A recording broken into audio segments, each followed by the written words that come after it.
All right, people. So, welcome again, people, to MG Sports TV. Thank you guys again for joining. This is definitely my post-match reaction. Also, some sense. Just gonna somewhat some tactical analysis. Don't know. We're just gonna have a discussion about the game, break down what happened, what went wrong, how things panned out. And I think we're gonna share most of the same thoughts about the game. And we're gonna touch on the starting 11. The first of all, the coach's starting 11. That's the first thing we're gonna touch on. We'll also be touching on Leon Bailey. That's one aspect. Joel Latibodier. Who else? Quite a few things, Daniel Johnson, Bobby Reed. But the three major talking point, the three major talking point after this game from most persons would have been Leon Bailey, Coach Al Grimson. But I want to touch a little bit on Latibodier as well. I think that's important. And a key decision where Coach Al Grimson, from my perspective, I do understand his view. But from my perspective, I thought it was a bad decision. Listen, I'm not the most qualified coach in the world. So just putting that out there, I'm not a qualified coach. I'm not the brightest person in the world.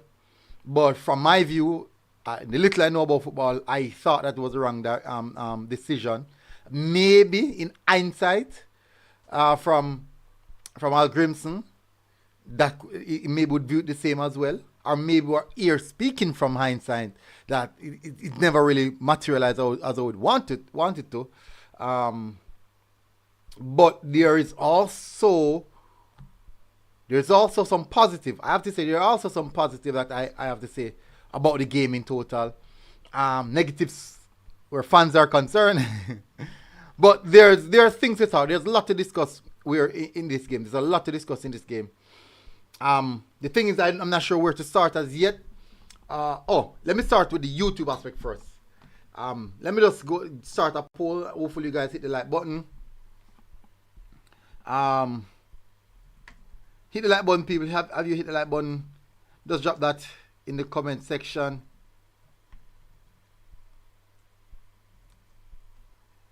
Yes, I have.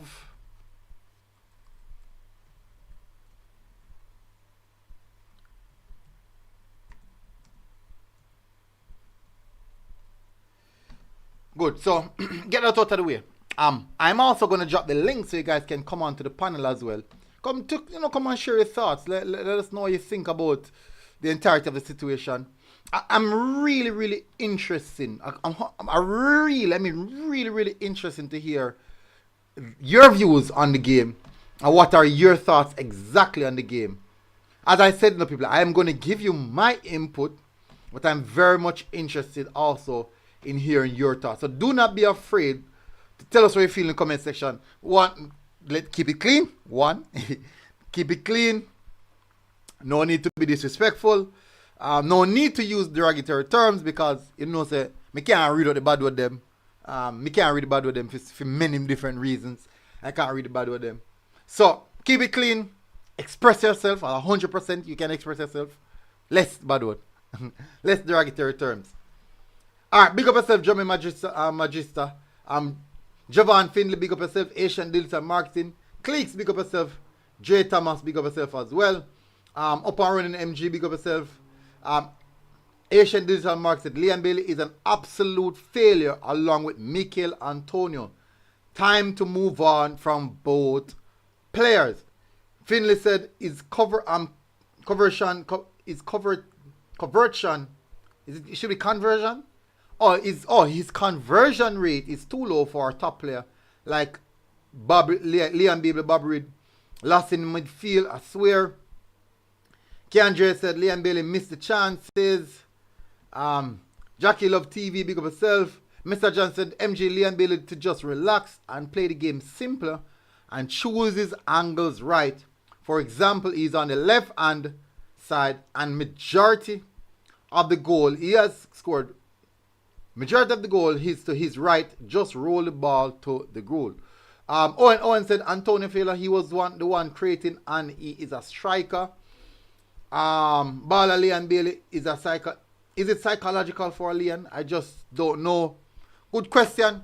Very, very good question. El Granjiro said Andre Blake must also shoulder much of the blame.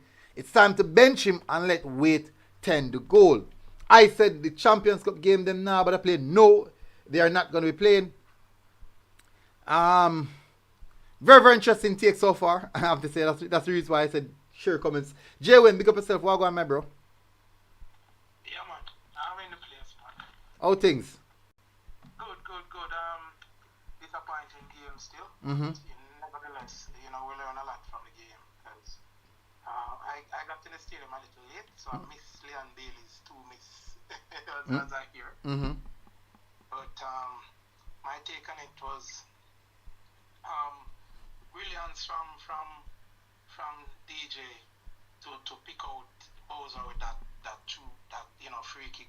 The assist from DJ was just, it's a thinking play. You can see that. Mm-hmm. He's the only one as a midfielder that comes back for the ball. Mm-hmm. Everybody else just waiting up there with Bowser and Trevante. Everybody seemed to be waiting for a long kick. Mm-hmm. It seemed like Butler right when him say long kick our philosophy. Because midfielder. But look at it, right? That would make no sense because how many born Jamaicans were on the pitch? How many Jamaicans in the pitch? True. Play within Jamaica. So yeah, but nevertheless. Nevertheless, those players that were on the pitch, even though when they play for their other clubs, they don't play like how they play here. Mm-hmm. What they play here is a different thing. That means the fundamentals are different then. That means it's not. It doesn't really have nothing to do with long kick or anything like that. It just has to. No, we just don't have a play system. It seems whatever we have not working. All right. I was looking at the thing you see, MG, and I say, look at how the Canadians have the ball in our third. Like I just randos them a play. Mm-hmm. The man them posture seems so relaxed when them passing the ball around in our third. Mm-hmm.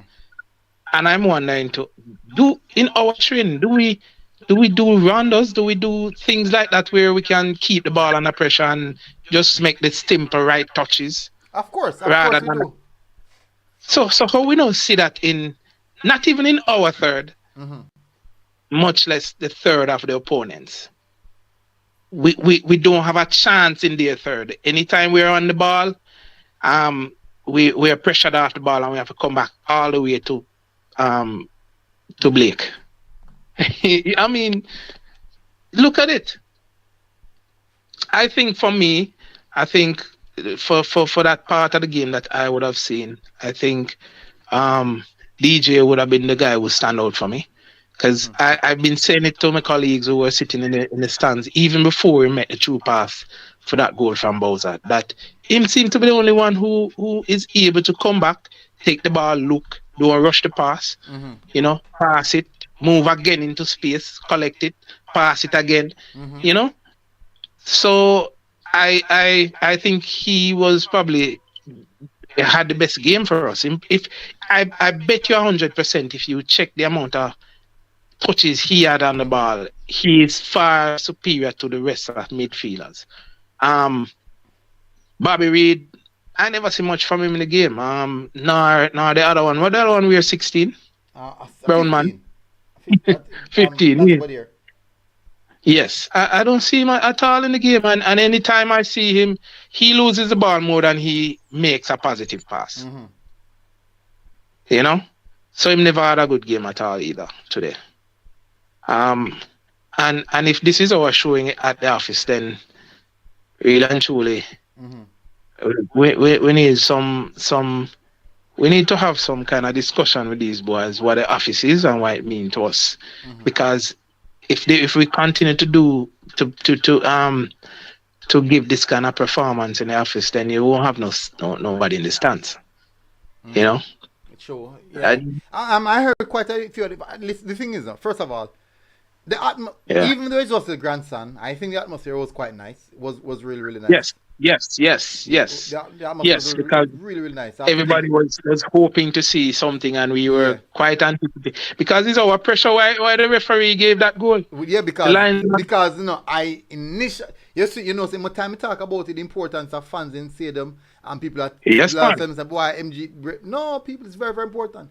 When the fans start shouting VAR, when the fans Yeah. start to shout VAR, I think maybe that's when they had a look at it.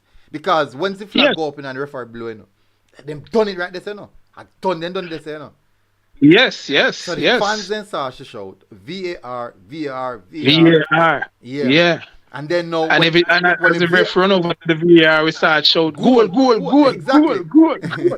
Yes, So because we know it was a goal. and from my perspective, I honestly believe that the referee was poor. I think the Yeah. officiating of the game was quite poor. Yeah. In some instances, but it never really, No, in my it never estimation. dictated the game, It didn't dictate. It could That's it. have because maybe wouldn't got that goal, but in the Yeah. long run, it In never some instances, dictated the yeah. outcome of the game because VAR was there to assist. So in all aspects, I do just from my personal belief, I maybe could be a bit of bias, Jamaican bias because I thought that she were a bit referring towards the Canadian team. As soon as we go close to them, as soon as we get a bit too physical, she would have Yeah. whistled for Yeah. a foul. Yeah. So We saw that, and even yellow cards yeah, easy. We for received so much easy yellow instances. card, so much easy yellow Yeah. card, and there was a player who was manhandling Mikel Antonio who could have easily gotten some yellow card, and a few times she just look at it Yeah. and say, "Hey, get up," and continue. So, but I don't think that the outcome has nothing to do with the referee, but in the same sense, she Yeah, that's true. definitely played a part of the game. Nonetheless, I do think there are a few positives to take from the game. But here we're gonna do. We're gonna start from we're gonna start the breakdown from the starting lineup. I think I Okay. wanted to do that. I wanted to start the breakdown from right there. So let me just bring up the starting lineup here, so you guys can see. Now, the reason I'm touching to the starting lineup is solely because just a lot of persons were asking me about it. Hold on a sec. Yeah, so a lot of persons asking me about it. So, from my perspective, still, I have necessarily no issues with the start level. I mean, I see it. They never put it up. Oh, well on there. Let me say, I made it put it up then. On Twitter. I'm sure I put it up on Twitter. Not at all. Oh, that means I'm going to go check. Concacaf. You know what? Here we go. Starting 11. I thought those guys could have done it for us. I never see. I never see. It's the usual people as it start, apart from the fact that them bringing in Trevante well, because Mikel Antonio. But the formation that was what 4-4-2. Yeah. That formation, they never played 4-4-2. What I see them playing really Was a 4 is 4 4 1 1. yeah, them playing a little different from what me expecting, and the midfielders, I would say whoever make up that four in the midfield area,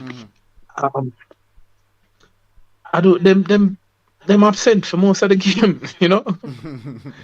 Do you realize whenever we have a spot kick, like from the touch line, and maybe Blake pass it to one of the wing backs, and the wing back go to the wing, and there's no option. The only option usually is to kick it long. Whoever comes to the middle is marked out, and you could have said is the press from the Canadians that made it seem that way. But midfielders must be elusive. Midfielder must be in a position to get the ball. Like how DJ come back and receive it. If it even mean you have to come back in a year third. So that's the reason why I had Latiba there on this here to be a talking point, because the truth is, I have the start 11 as number 1. Latibodier number 2.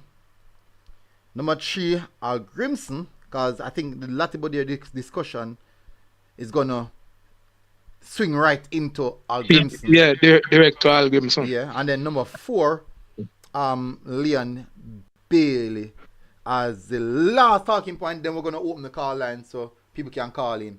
So that is the structure of the show, people, because I wanted to lead on to the next aspects of the game. Now, as you can see, the starting lineup on the screen, and there's not much to discuss in the starting lineup. I, for one, I never had no major issue with the starting lineup.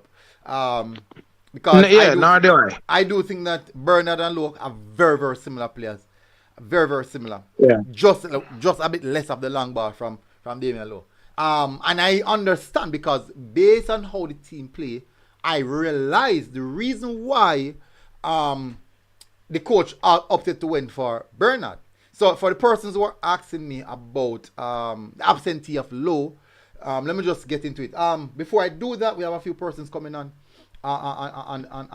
We have Shav and JT. Big up yourself, JT. What going, my bro? Big up. How are you doing, my bro?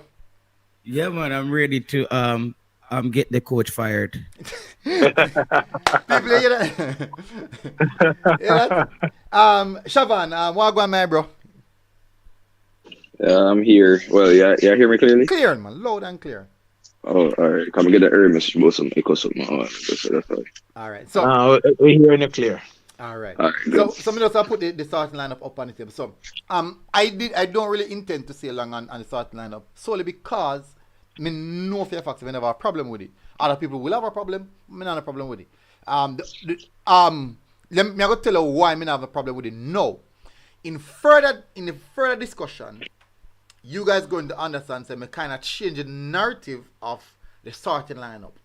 But initially, the problem I don't have with is the reason why people are asking about the starting lineup, whereas why is Lowe not playing. So that is the reason why I bring up the starting lineup where I Lowe not play. So I have no problem with Lowe not playing.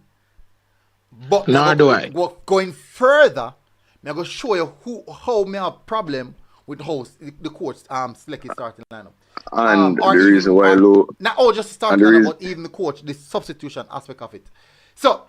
All right, and hold on, NG. To be fair, the reason why Lowe didn't start was because he's actually ill. Ill.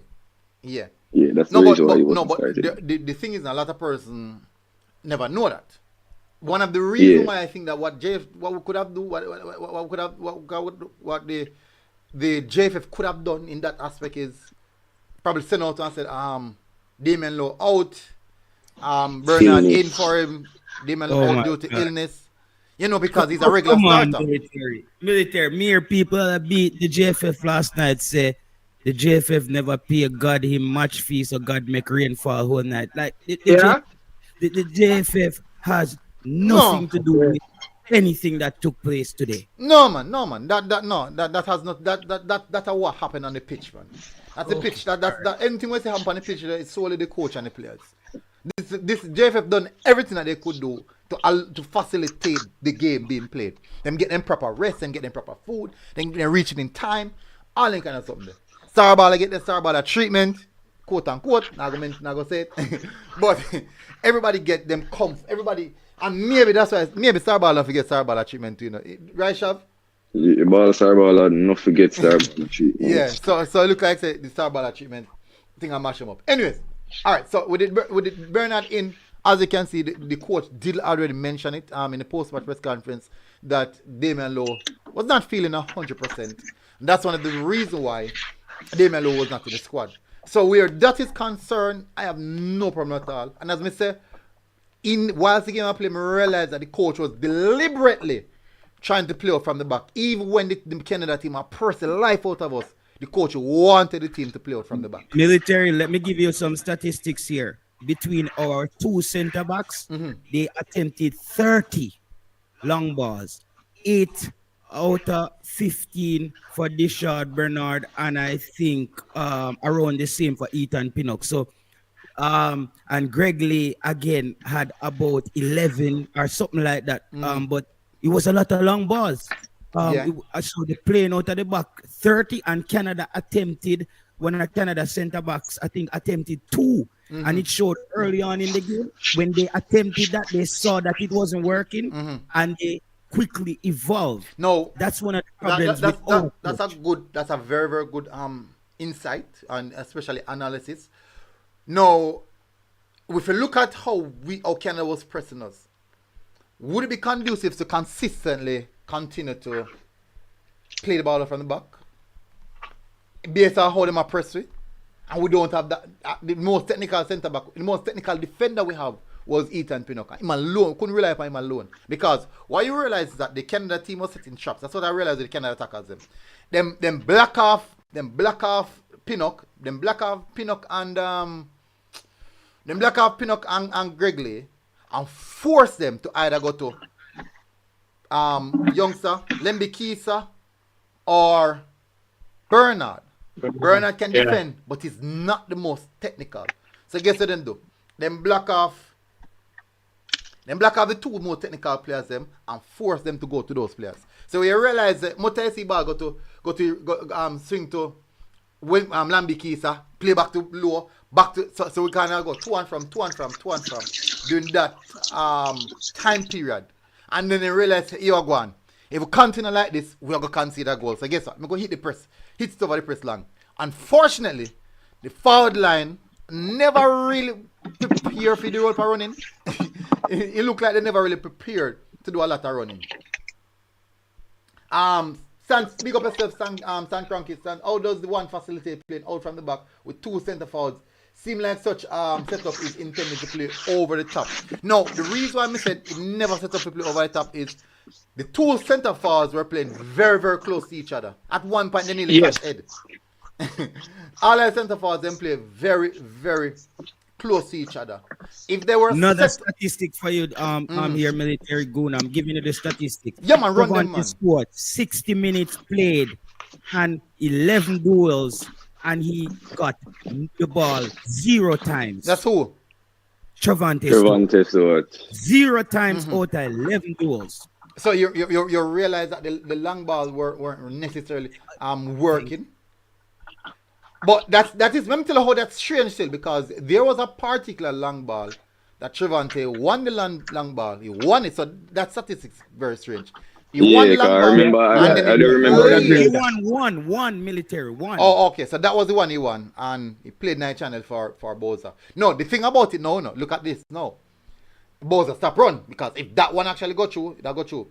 Stan said that is why Hector, who is comfortable on the ball, should have played instead of Bernard. And that would make sense. That would actually make sense. So that's also one of the questioning factor for Al Grimson where the start lineup is concerned. I don't think that we're trying to play the back. I don't think we're comfortable doing that as yet, because I don't see Andre Blake being able to pick a pass over the top, probably to run the fullback them so easily as the more technical goalkeepers. But he can make the 5-yard pass, he will maybe be able to make the 5-yard pass. But like if he might get pressed to lob the ball over the top to beat 1 or 2 players or get them out of the press, I'm not seeing that he's the most technical in doing that. Lee Young said me feel shame every time I see Trevante play. And it's funny enough, if you are, I didn't have a problem with him. And I strongly believe that when he came on, persons within the stadium were very upset that he came off. And I'm one of those persons, because what both Trevante and Boza was doing, they were applying pressure on the 2 full backs. They were applying pressure on the 2 2 centre backs. They were struggling to deal with both the physical presence. When we lost the game when they pulled Trevante and put in Demario Phillips, which is more of a runner, or a player who inject energy, because as you can see, we were getting outrun or outmanned in the midfield from minute 1. So you'll find us a lot of body here from about 30 minutes out, just strike. Done. Don't skip over the Trevante military. Let me just put in there. Military, the coach said in the press conference that, and I'm always listening because I was in that press conference. I said to the coach said that all the Jamaican players are playing very well at his club. He's lying. He hasn't been watching Trevante Stewart. Trevante has been a headless chicken at his club. I don't agree with that. No, I've been watching him. Military, I agree with he that. looks confused. He doesn't know where to run when his Interesting. attackers have the ball. He doesn't know how to peel off defenders. It's there on tape. Go and watch it, Military. I've been watching Trevante every week. I And he's lost. have been watching him as well. But the thing about it, we all view football different. We all view football different. What do you consider as Trevante playing well? Can you remind me of a game that he played well in? And we can't, for example, like, you see, the thing about it is, as we say, we view football different. Maybe you want to see Trevante scoring 5. No, Military. Look how many times Mikel No, man. Antonio play well for us Listen. without scoring. You can know when a player play And- well and- without and- all right, scoring. let me I ask think- that question. I think- Hold I on, let me think ask that something- question. I think Hold something on. here. Let me ask that question. Was Mikel Antonio playing good today? Oh, when Mikel Antonio got off the field, that's where Jamaica lost the game. No, wrong. The game changed immediately when Mikel Antonio and that stoppage. Jamaica was actually Wrong. getting traction Wrong. right Wrong. before Mikel Antonio came off. Very much Anybody wrong. who saw that? Antonio was also poor today. Oh no, Military! Come on. So you said Well, Trevante it sounds- played well sounds and like Mikel you have- You Antonio know, was poor. you know the vast We have contrast. different views of the game, eh? You know the vast contrasting thing is, persons who watch it on TV have a total different view from persons who are watching the game In the stadium. Jesus Christ! So we them stop show it on TV then? No, Military? I'm not Well, saying that. I'm not saying that. All I'm saying is persons watching on the TV have a different perspective of persons who are at the game. Now, for example, Owen said Antonio was supplying Bailey. I find that very, very interesting. I find it very, very interesting. Most of the ball that Bailey get between the line were actually from Daniel Johnson. Let me tell you something. Hold on. Hold on. Hold on. Man. Let me say something. Yes, No? military. Hold on. Let me say You something. need to bring a TV next time you go to the match. Hold Bring on, a man. TV Listen, and watch man. the stadium. Let me give you a fun fact because you're really out on a whole of fact. Mikel Antonio attempted 3 passes for the full 19 minutes he played on the pitch. 3 passes. He completed one of those passes. And one of those passes was a long pass and he completed it. 3 passes and he completed 2 out of the 3. So, I really want to know. One view. All right, so I'm one- put some. one- hold one- on. Fine. And before him come off, me agree. But what I'm saying is, what you guys see on TV, me not deny what I say. But what I see at the stadium, I'm giving account for what I see at the stadium. Luckily, me have 2 other persons on the page here who were at the stadium who then probably see the total different from me. The 90 minutes of Mikel Antonio for he was being manhandled by one of the centre backs them. He was being manhandled. You know how much time he get fall? Let me see how much time he get fall. You only record lot one of them and so. were And about one 3 times he get fall and the referee then only give him 1 outside. Mm-hmm. Listen, all right. So them say set up Bailey. He set up Bailey 2 times. I'm seeing 1 big chance here created. Listen, people, what I'm saying, I'm not deny when you say he was being manhandled. Yes, he was being fouled, but he was knowing Mikel Antonio stand strong on ground. You could have big or powerful, he can hold it. Los Blancos said Canada was playing more reserve when Antonio was on the field. Listen, I'm not going to dispute that. But according to how they make it look as if Antonio was on the field stringing passes left, right, and center. No. One of the first pass to Leon Bailey was from Dishard Bernard out of the centre back position. Mm-hmm. The next one, I don't know who he came from. And then the next one was on a corner that came across from Bobby Reed and Leon Bailey hit the post. Those were the 3 chances. Yeah. But the thing is, no, what I'm saying is, me fine. Me understand when they say boy say Trevante was horrible. Me not go dispute that. Me not go dispute what you think. I want to say. I won't dispute that. He wasn't All hurt right. in military. He was poor like Zimbabwe. All right. So Fine, who fine, are- we who are- comment hold on on. the Trevante situation. Fine. Now ask you a Trevante- question. You know from my perspective who was actually the poorest player on the pitch? Lottie Bodier. Latibodier was the poorest player on the pitch. He was the poorest player Yeah, on the pitch everybody today. had a poor game today. So, and you know Alright, that so- people watching would say, boy, in the alright. But you see, in No, the sir. stands, you see people in the stands, we are watching because when the TV move to the ball, you know, it's when the TV move and fall back at the ball, we are watching that body are walking in midfield and now find himself in the right position. Yeah, But yes, and one time- hold on. to me- Alright, hold Yes, on. one time I Una think watch- him hide away from it. Yes, when time Una watch Alright. TV and the ball and fall at TV, we are watching striker them, which is both Nicholson and Trivante, around the channels them. Una not see that. I move out wide, I pull the defender wide. Una not see that. Una see where the ball I go and I fall back at the ball. So Alright, some yeah, of the man. aspects of the game Yeah, out man. there, You don't follow the ball when you're on watching the game. you can't see what I ball. The TV not show what I ball and what I pitch. When No, you're but watching you, game, you can't see what do everything. you do? When You you're don't in follow the ball when you're watching the game. JT, when you're in the stands watching the game, you see everything. You see every single aspect. You see every time Yeah, Ethan, when all the ball, you see when all Yeah, the ball man. in the forward line, you see Ethan, when the ball in the forward line, Ethan turn up in the center of the park like a sweeper. But every time I receive the ball, Ethan I receive the ball to an angle. You know, see that you're really gonna see that on TV. So what you see on TV, you know, I not dispute that. But I'm saying when in the stadium, watching in the stadium, you get a vast more bigger perspective of what is happening and what they're trying to do. Bigger perspective. Me not deny that. Eh? Alright. TV Alright, MJ, hold on. Alright, Military. can I say something now? Oh, hold on, go on, Shab. Yeah, alright. So I heard both arguments about Trivante and Latibodier. So the first point I wanted to go back to was the point where you guys were making about trying to play from the back. Mm-hmm. So one of the main reasons why I believe why us playing from the back wasn't that successful, it was because of Latibodier. Yeah. Because as you could see a lot of times when the defenders had had the ball, especially on the wingers, either Gregory or Dexter, Mm-hmm.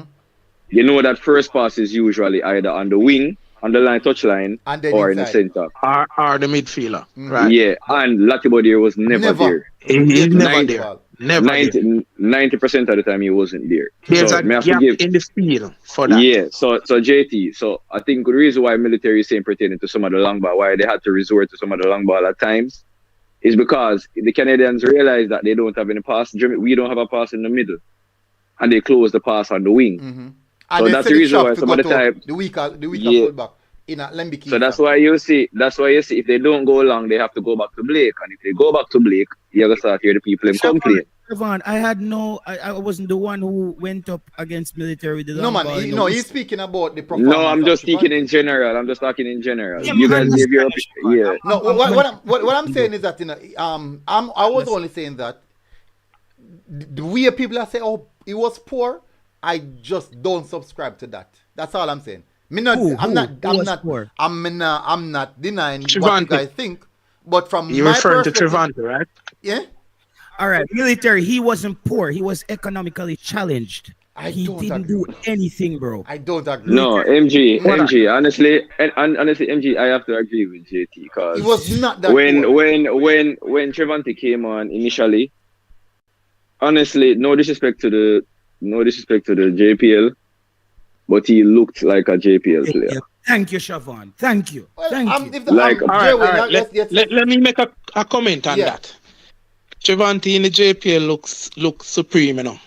And Trivante plays well in the JPL. In fact, what I see of Trivante is the kind of supply that him get from Mount Pleasant. He don't get that from the national.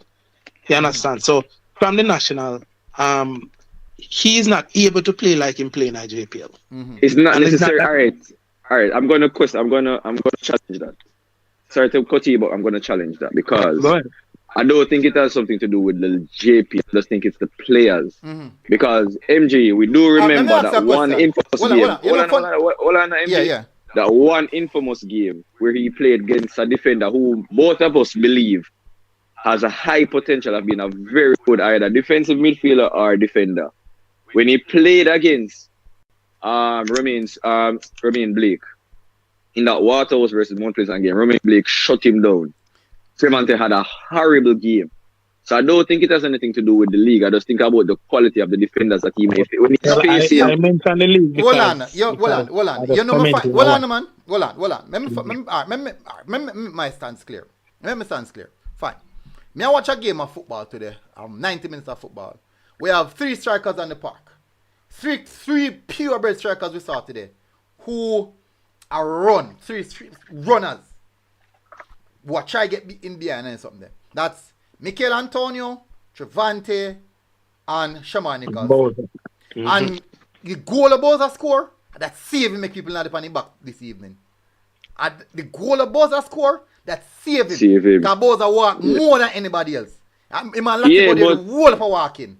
He never attempt to run figure out MG, for be honest, all of our attackers today was poor. But it's just because there was. I think why I'm not going on the attackers then.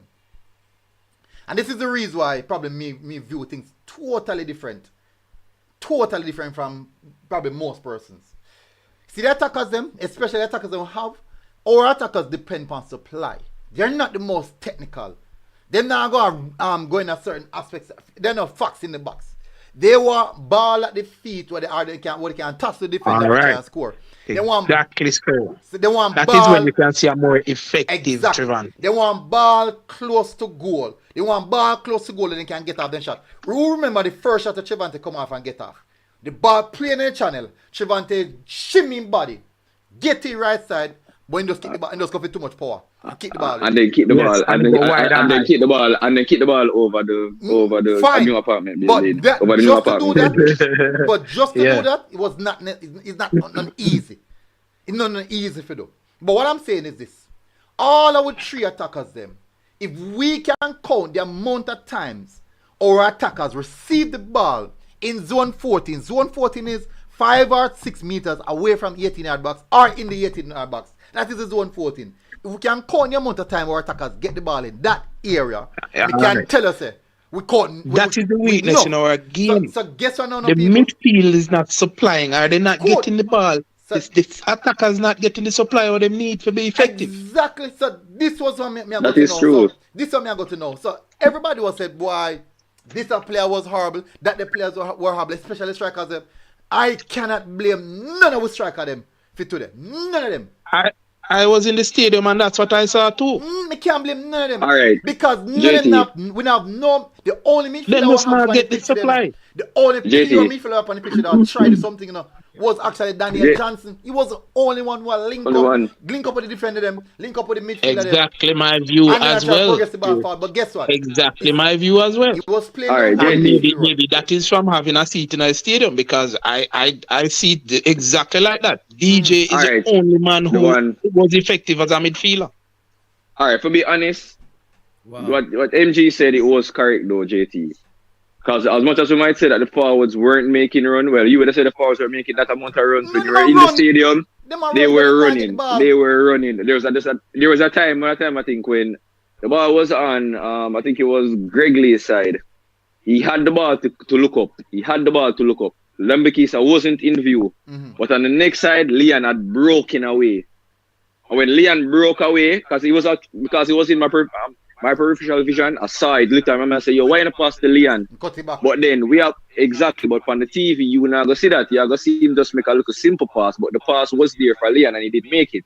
So I'm not going to say that what you're saying is wrong, JT, but what MG said is also right as well, because the runs were made. It's just at times where the fall was right. But at the times, what MG, what JT saying, the times when the forwards did get the ball, their touches were horrible. Their decision making was horrible. They looked stiff. They looked flat. They didn't look like international strikers. Because remember, none of our strikers are play in Jamaica. We expect them from because one plays in Italy, one plays at Aston Villa, one plays in England. Well, 2 plays in England, in Antonio and something like that. Boza plays in France. So we don't expect to see mediocre performances from our strikers. We expect that because I remember one particular play where Trevante got a pass where he was supposed to just lay it off back to Bobby. And the ball went back. The ball all the way back to Dexter. I'm going to show you something. So between all our 3 strikers, Mikel Antonio had 3 touches. All right.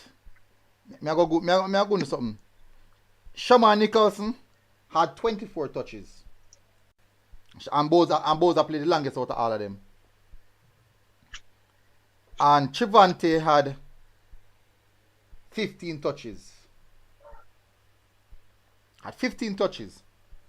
So in total, that's 42 touches in total between all three players. That's 42 touches, all three players.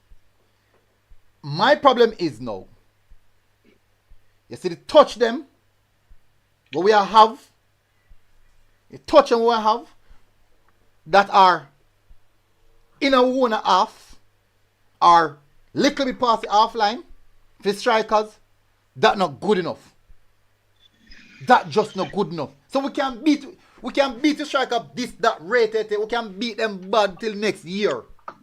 If we're not putting our strikers them or getting our strikers them in goal scoring position, the very few times the man ain't going to goal scoring position, them shows a little bit of effectiveness. But if we not put strikers them in a goal scoring position, how can we now turn around and beat them? Say, you no good, that no good, this and that. Military. And my problem is that, when we keep on, everybody, me say, this is what happens. So when we lose, we look for a scapegoat. Military. Say I didn't beat Trevante in the sense of the game. I don't think people are understanding that. I talked about Trevante as an individual. I agree with you.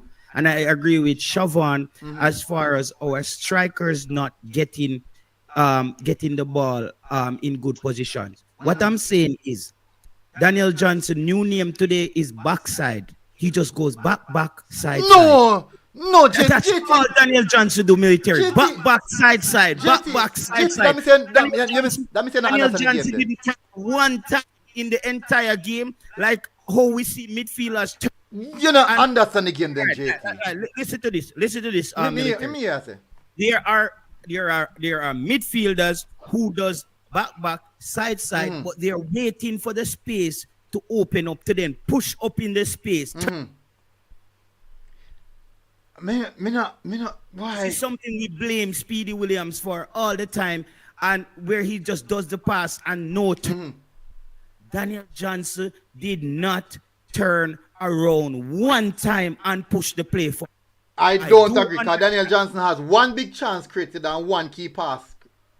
No, man, JT. There were times when he did go forward, but it's just that a lot of times where we saw where he the opportunity to go forward. Game, Siobhan. We can go look back one time in the game when Daniel Johnson took the ball. Listen, I do understand what was happening to Daniel Johnson, and Daniel Johnson didn't play midfield today. No, Daniel Johnson played centre back for Jamaica. Midfield. No. Listen, no, me not agree with that. Me can't say, boy, I'm probably come drop deep if you can receive the ball. But more, make you have a perspective of this football game, right? Yeah? Now, the role you see Daniel Johnson doing, recycling the ball, rotating the ball and keeping position of the ball, 100% that is not even Daniel Johnson's role. That should have been Joel Latibodie's role. Daniel Johnson should be ahead of Joel Latibodie. So, this is what we're going to know. We're going to lean now into Joel Latibodie. And this is where I'm going to say, this is where I'm going to go with, where I'm going to say Al Grimson. This is where Al Grimson gets it wrong. Joel Latibodie is not a purebred midfielder. The purpose of Joel Latibodie in the midfield was also to run around and tackle. You know what the problem was today? He had no one to tackle, so he was just running. He had no one to tackle, so he was just running. And guess by 30 minutes, Joel Latibodie burned out, was in fumes. DJ was the one who was actually holding on to the ball, at least trying for us to retain some level of control of the football. Because side, right? So you have to understand this now. There's a reason why I have to go side and side, even back way. Sometimes there's a reason for that. It's all about recycling and control. There's no way we can, once we get the ball, if you throw the ball to a certain channel, push the ball. You know what's gonna happen then? What's gonna happen is, as in get it or give it away, because majority of the time the channels, the inside channels, closed down. The inside channels closed down. So what really happened today? No, we were just tactically. But MG, that goes back to the situation that I was mentioning with Latibodie. a lot of the options that our players should have had, they didn't actually have if they wanted to play the passing game. So I think that would have resulted in a lot of balls being going back to the goalkeeper, going back to Eaton, because the player who was supposed to be in the middle linking up the play It's not there. was most time is not there. So a lot of times that's why I realized it, and a lot of fans in the J, when you're in the stadium, you see when Daniel Johnson get the ball and turn back, the fans them realize I'm not gonna disagree. He turned back the ball a lot. He did. But guess what? I cannot get up and just say, yo, Daniel Johnson, every time you get, because guess what? You cannot play football by yourself. Because he has to be on the field looking, and then when he look, him not an option, because the Canadians realize that. Siobhan, I get it. That's why I said he played centre back today for Jamaica. And people, I didn't mean literally. Let me just explain military. Lucky Bodier was supposed to play the deeper midfield role, which takes the ball from the centre back and push the play forward. Lucky And DJ was the one. Yeah, DJ was the one playing that role. Hiding from the ball, then DJ had to take up the responsibility and go back so deep where he wasn't getting the touches in the attacking third. Move the ball forward. No, this is why I said that. I asked the coach in the press conference, I said, Coach, what are we going to do with Lati Bodier, who is an out right back at his club, and you're playing him basically as a makeshift CDM? What are you going to do with this? Because this is why I say, if military, I wanted Jamaica to lose this game today. No, man. No, military, let me finish my point. I wanted Jamaica to lose this game. And you know why? The same time when Tapa was going down to Costa Rica, I'm the only one said I want Tapa to lose the game today. So Why? we can fix the problem now. And you know what happened? Tapa went to Costa Rica and draw the game and can lose 3 after that. And then everybody saying he get fired. So what? So you want the thing get in at the middle of the World Cup qualifier where Costa Rica is there, Panama is playing well, Honduras beat Mexico. So now we're looking at 3 here, and Jamaica have to start thinking about try go qualify with the Oceania because we are playing Latibody.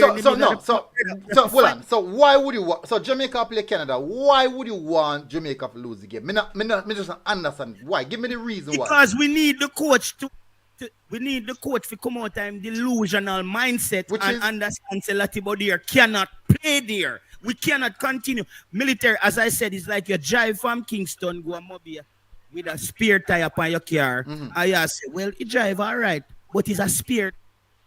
And you start get comfortable with the spare before you go fix the car and get the next tire upon the car and get a good drive. This is the problem. The coach want to roll upon a spare tire with Latibody at sea.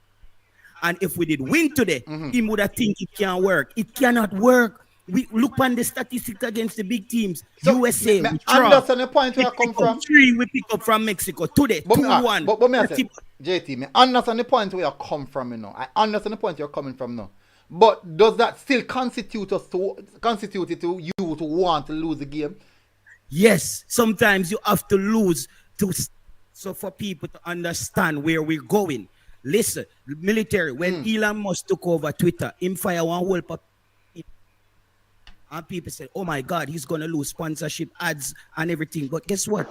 He had to make those moves and cut those people loose to build his company the way he knows it's going to be functional and optimized in a way. If this coach don't cut this Latibody tie in the middle of the park, brother, we are going to live with the elephant in the room and convince ourselves that it can work, and it cannot work. There's no competitive football team in the top ranks who play without a midfield. If you can show me a team we are winning a football right now. Hold on. I'm not going to disagree to that, because I thought that you would see the issue that's happening here. Let me tell you what I'm thinking inside the issue. At halftime, a little bit before halftime, I saw John Russell warm up, and in the middle, I didn't see him come out halftime a warm. So I assume say probably must pull out Latibody here and put in John Russell. But what I'm saying is, me and you don't necessarily know the reason why he might play Latibody here. He must see where I look for in having Latibody in that position. Yes, we can't say, boy, it's wrong. But Him losing the game now, you want him to lose in the game now, that not going to spell good for us in the entirety of the situation. Yeah. I mean, think more than likely he must identify say something. He must identify say something wrong and he must try fix it. No, that's the problem, military. If you listen to his answer in the press conference, even when I asked them about Javian Brown, John Wall said Javian Brown has been very good for us. So these people don't think the same way we think. As you said, maybe because we are watching game on TV, look like the man them play good in our stadium and we not see it. All right, you are going now. Let me tell you about the stadium aspect of things now. You see, with the stadium aspect of things, you know, you're amongst fans, there's a bit more joy and happiness when they're at the stadium. So maybe a little bit of euphoria you feel when they're at the stadium. So maybe that's why the perspective kind of different. Just saying, just saying. But at the stadium, I don't think most persons I see them kind of lean into all of the aspects of what people that see on TV. For example, I think most of us would have seen that Latte Bodier thing now work. But we at the stadium, we sit and tired from about 30 minutes. We can see him literally walk in front of our eyes from 30 minutes. When the ball in attack, we can watch him just barely walk go up there rather than move fast to get in position. But at the end of the day, me just still not subscribe to the fact that boy, me want to lose because we prove a point. Me find that kind of that me don't know, that's weird. Yeah, man, we need to lose this game for the coach to, because now something have to happen, you know. Because when you lose, you know, something have to happen, you know. Going into the Canada game. All right, why this coach keep bringing 23 players in the squad if he only plan to play 13 of them? That's a good question. How many military not believing in the man them on the bench? I thought all is the next man up, competent player at the international level. You now fire. How much substitution he make? How much substitution he make? Yo, Canada made about 4 substitution before we made another one. Yeah, them use all them, so but we don't know how much we make. Bro, we brought on Trevante come on, Phillips come on. That was automatic by default. Brown come on. Yeah. And Demario Williams. Romario Williams, come on. Romario Williams. So now four. You think any of those 3 substitutions sound like substitution that can impact a game? No, but let me tell you, sir, you're JT. Remember now, say, what me you know, I want me to see totally different from what coach know him want. Just like how me can say, boy, in the stadium, I thought that at some moments of the game, Trevante and Boza link up well, and them tussle with the defender. Oh my God! Just listen, man. Trevante hurt Jamaica today more than no, you can't. No. You see, that's the thing now. You want to lay everything pan, and you want to lay everything pan film foot, and me can't subscribe to that because I strongly believe say if we were more clinical from the get-go of the game, we would have been 3-0 up from the first half. That is true. That is true, MG. But MG, yeah. You know that me and the coach close. Me and the coach talk and reason at times, right? But honestly, I have to substitutions, especially one in particular. Based off what we saw against Guatemala, I can't see any justification of seeing Demario Phillips going on the field. I cannot see any justification. I don't care about how much energy he have, how much battery he have in him back. I cannot see the justification of Demario Phillips. Because, again, the second goal, as much as we know that the defensive aspect of it was extremely poor, the back post, Demario Phillips walked that player, goes from the half line, goes straight up until the box. Where the player squared the ball across. I cannot see the justification. Bring on John Russell, bring on Hector, bring on an actual defender. But I can't see Demario Phillips. I know where you say Demario Phillips is a all-rounder, but a jack of all skill. A jack of all trade. When I call it JT, what do you think again? Master at none? Yeah, jack of all trade, master. None. That was Demario Phillips literal to me. When he came on, he just looked like a head. Even the ball JT, no. JT, may I answer this question me I ask now. Yeah. Despite this substitution them where coach make and big up yourself, Shane. Big up yourself. That's it. Big up. This thing taking on a service. The white question me I put towards it.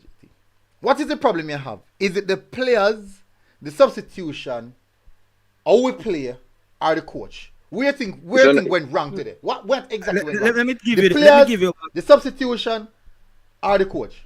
Let me track you back. Military. Mm-hmm. This is my track record in the press conferences. People say I'm controversial. I ask the coach. I say, Coach, your substitutions tend to be a bit chaotic. Based on how you make the substitution, they don't look like they have any purpose. People say, JT, you shouldn't ask the coach that you're too out of order. I go back in at the press conference, me say, Leon Bailey, the people think that you're not passing and you're not simplifying the game. Leon Bailey, people say, JT, you too ask too much ranking question. But enough people know say I true this, Me come ask the coach again about the same press conference. I say, Coach, Jamaica seem like we have a problem defending against those diagonal balls coming into the box. John Wall gave me some answer. I asked John Wall the same question the other day, and I said, Coach, are we playing a zone mark or a man-to-man? You know what the coach said? He says we zone mark when the ball is further away from our goal, and when it get close to our goal, we man mark. So me said, then if the players are not man marking then and giving away free headers, it seems like then the players are not picking up their assignment then, right, military? Now that it come after. Yeah. So my problem is this. Me living in Scandinavia, bro, and I'm talking about the social construct. Scandinavian people are very stubborn, military. If you look at the coach track record, 50 players in playing at 3 years in Iceland. When the coach came in, I said, guys, you see the coach here, the problem we were going to run into with him is changing players. We need to cut him loss and move on. And we're there now. This is where we are, military. So my problem with the coach is this. If we see that if Latibodir is the hill when he decide to die upon, we have to get rid of him. So first off, I think the coach has to go if him not plan for change. Because why you gonna pick Jonathan Russell, who is in form at his club, and you're gonna pick K-Ray Anderson, who played 2 games for Jamaica. His first game was very good. You don't play him back again. You brought in Chavante Stewart, who hasn't been performing at his club. You left Ronaldo Cephas, who is at his club and playing well at the high level. We don't bring him in, and Demari Grace go down. We don't have another out-and-out winger. Leon Bailey, Leon Bailey goes cold in game. Bobby Reed didn't have a great game today. We didn't have that nether punch coming off the bench. So my problem with the coach is man management, game management, and his strategy. He's a defensive coach because he played defense when he played the game. But Jamaica give up 2 goals every game. So I'm trying to figure out what this coach is actually good at, military, because he beat Tapa for his track record of the weak teams that he beat up. Look at this coach's record. Draw with USA, 3-0 to Mexico. 2-2. So how are we going to get into that next top tier? That's my concern. Into the top tier where we can sit in a quarterfinal and wait for some team to come up there, come play with. The coach is my problem. He doesn't seem like he's learning on the job. And my final take is, he said one thing when he came to Jamaica. I said, when I went to Qatar and I failed, I went there and I said, I came from Iceland. This is how we're going to do it. And we're going to do it the Icelandic way. And I realized it didn't work. When I'm coming to Jamaica now, I have to change how I think and I have to adapt the culture. But it seems like muscle memory is making the coach revert back to his old way of, this is how we do it in Iceland. Keep Latibodir out there. When him last in the game, we can't sub Leon Bailey neither. And we just keep playing and we will get better on a 6-year project. 6 years in 2023 is 3 months, brother. You don't have 6 years to do that anymore. Yeah. We have cars that fly on them thing they know. We don't have time for wait on him to build a team for 6 years. He needs to make some tweaks now and get better immediately. All right. Stan Cranky, big up yourself. What go on, my brother? I am here, listen to your program. Yeah. Interesting conversation. And I normally agree with JT, but why sometimes JT says some things and you have to scratch your head and try if you decipher it. I'm agree with him wholeheartedly about the coach. Everything he says about the coach, I agree with in terms of setup, structure, in-game management, team selection, the whole thing. It's ridiculous to play a 4-2-4. I don't want anybody to tell me about my play a 4-3-3, but I play a 4-2-4. Nobody plays 4-2-4 in today's football except maybe for Inter. They used to have Martinez and Lukaku up front, and then they may change some other thing. Nobody plays 4-2-4. You flood the midfield. That's why people play inverted left and right back. You flood the midfield. That's the core of what you're doing. You want to make sure you control the game, right? He's forcing the team to play a long ball and play the ball long, because you play too far up front and a big, strong forwards who play like the Titanic. That's what you got to do. And that's part of the problem we're facing. I'm not sure why people can't realize and see that. And I'm not being impressed with the coach at all in his decision making. We know Latty's a defender. Latty's not a midfielder.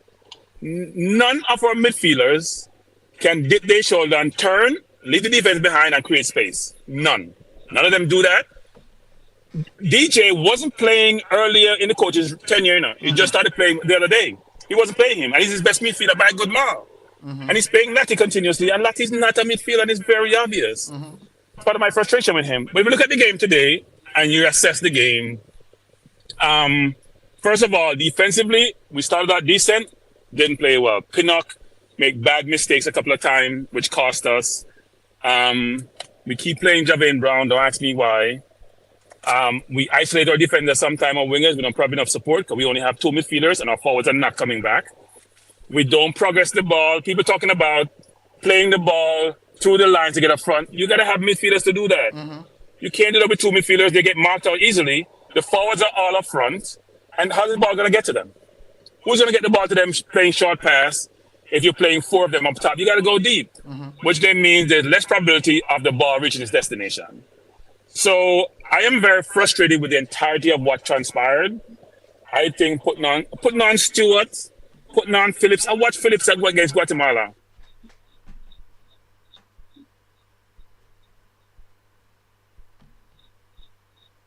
Oh, go on. You might mute. You might mute, Frankie. The connection, man. Sorry. No, I'm not mute. I'm actually driving to dinner, so excuse me. Yeah. I won't take long. Here's my problem. We got to do a better job in Jamaica of developing local players. Because when they get to the next level, it becomes a difficult chore for them to play at a certain height. There are levels to this game. So when we talk about Stewart, I watched Stewart in JPL, look brilliant. When you step up level and you haven't been coached really well and you haven't been developed really well, it's hard to distinguish yourself. It's very, very difficult. There are levels to this game. And the levels are showing. None of our locally based players today are for a while now, except for our goalkeeper, are playing at a good height. Bailey's playing well for Aston Villa, but he has no respect for Jamaican football. So he can play for us. He does what he wants to do, and he's been atrocious. And people say, Frank, you keep beating him. You're not fair. Well, look at the outcome. Look at the results. Military go now. The question, JT. Yeah. Go ahead. Yeah. The question I'm asking Everybody in the panel could score one of those goals today. Sorry, could score one of those goals today. Who me? Anyone, you could score those goals today. It's hard to miss. It's hard to miss some of those goals than to score the goal. You may not think it's a disgrace when if you kick off one goal, you know. Yeah, Frankie, this the video military on the internet to try to score a goal. I can't have like me. I kick Go now. Yeah. Go now. You know the keeper made the first goal real easy for him to score. Yeah, back post left open, wide open. The keeper came off the line. He never the line. He come off the line. That's what I'm saying. He was on his line. He came off his line. The ball was on his strong foot. The goal was all he did was lob it over his head, and he kicked the ball wide to the right. He kicked the second one wide to the right on his strong foot when he was in a 6-yard box. And all the balls coming in strong foot. The third one he missed on the corner was the same thing. They're hard to miss goals. Yeah. Against the USA, his follow-up corner that the penalty that he missed was a wide open goal. Yeah, true. So my philosophy is that the player plays with that more comfort and doesn't think people talk he's playing. No, he's not playing under any pressure. All right, so because when you play under pressure, you're gonna play careful. He's not playing careful. He's playing loose. All right, so Cranky, look at this now, right? So we understand that there's levels, and the question I'm gonna ask you, Cranky, because you explain the levels and what you need to do, especially for the local developed players. My problem is this now, Cranky. Well, not necessarily my problem. My question to you is, I'm 100% sure that these players never pick themselves. Wrong or right? Good. And the coach must have seen something to say, you know what, you are the first man off the bench to go and replicate what I want you to do on the pitch. So if the coach deem these players have the quality to compete, are the players to be blamed saying that they are not good and this and that? Or the coach should take the sole responsibility of recruiting or putting out players out there? Or maybe the coach probably put them out to say, you see what I work with? Maybe that's the case. But at this present moment, what I can say is, do you think that the coach is justifying himself by putting out these players that the Jamaican public think is not good enough? So the coach is working on being fired. That's what he's doing. He's trying real hard to get himself fired. Well, are you saying that rhetorically? Is that a joke? I'm serious. Not being facetious. I'm not being facetious. Why would you play two midfielders? Why would you play a midfielder who can control the ball and make a pass? Why would you play two center forwards who are big, strong, not necessarily the quickest, to get behind the defense, can't hold up the ball? Why would you do that? Why would you keep playing Javane Brown, who has failed over and over in every game? So you must be trying to go get another job. You must be fed up with the JFF. They must be, why are you making the same mistakes over and over again? Because that doesn't make sense, Military Guna. It makes absolutely zero sense. And JT's right about certain things. His selection, I mean, he put Phillips on to do what? You need to go, wake up, put Phillips on to do. Phillips has shown that he has a lot of energy, but this is not track. This is football. He has not played well when he plays.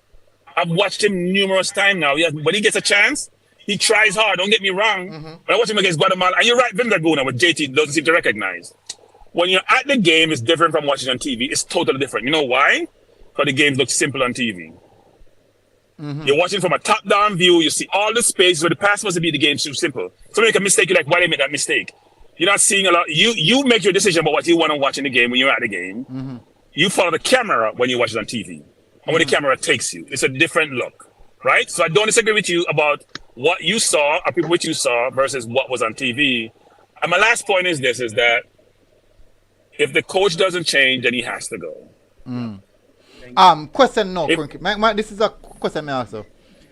Since the coach's arrival, do you think that the team has improved since his arrival versus what we are seeing at this present moment? And remember, at his arrival, he does not have the same artilleryism that he's utilizing right now.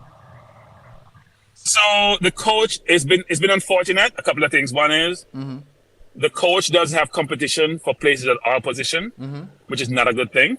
You look at our forward line, Bailey has no competition, at least for the time being. We missed Gray big time today. Gray made the Concacaf team of the tournament when we had the Gold Cup. Gray has been our best player by a country mile. If he got those 3 chances with Bailey have, he would have put away 1 or 2 of them. That's no doubt in my mind. So that's unfortunate, right? Ravel has left, and those who want to beat Ravel right now without playing any football is better than the midfielders that we have. That's not even disputable. Ravel right now, not training, not playing for any team, is better than what we have. Ravel can make a pass. Ravel can turn on the ball. Ravel can go get the ball and slow the game down, start the game up, dictate the pace of the game. We have none of that. The coach has been a good recruiter. The coach seems to have much more respect for people who are playing in the international arena, I mean, in good club football, to bring players in. He seemed to be agnostic about where you come from, what you are. He just wants the best players. But he has to realize he doesn't necessarily have the insights on all the players. Because I don't think the coach has seen Treventa Stewart play a lot. I don't think he has seen him. So the same and the coach is a good recruiter. Yeah. It's just getting player because he's playing at a particular level versus getting a particular type of player to fit your system. Isn't it 2 different things? Because, if say me in a job, Cranky, say me a coach, I say you're the coach and you decide to you're going, you just pick all the balls, all the players in Europe. You're the best baller for your club, you can play, and you just pick them, put them together and expect them to play. Rather than you knowing that this is how I want to play. Despite he's not the best baller for his club, he would give me what I want in my system.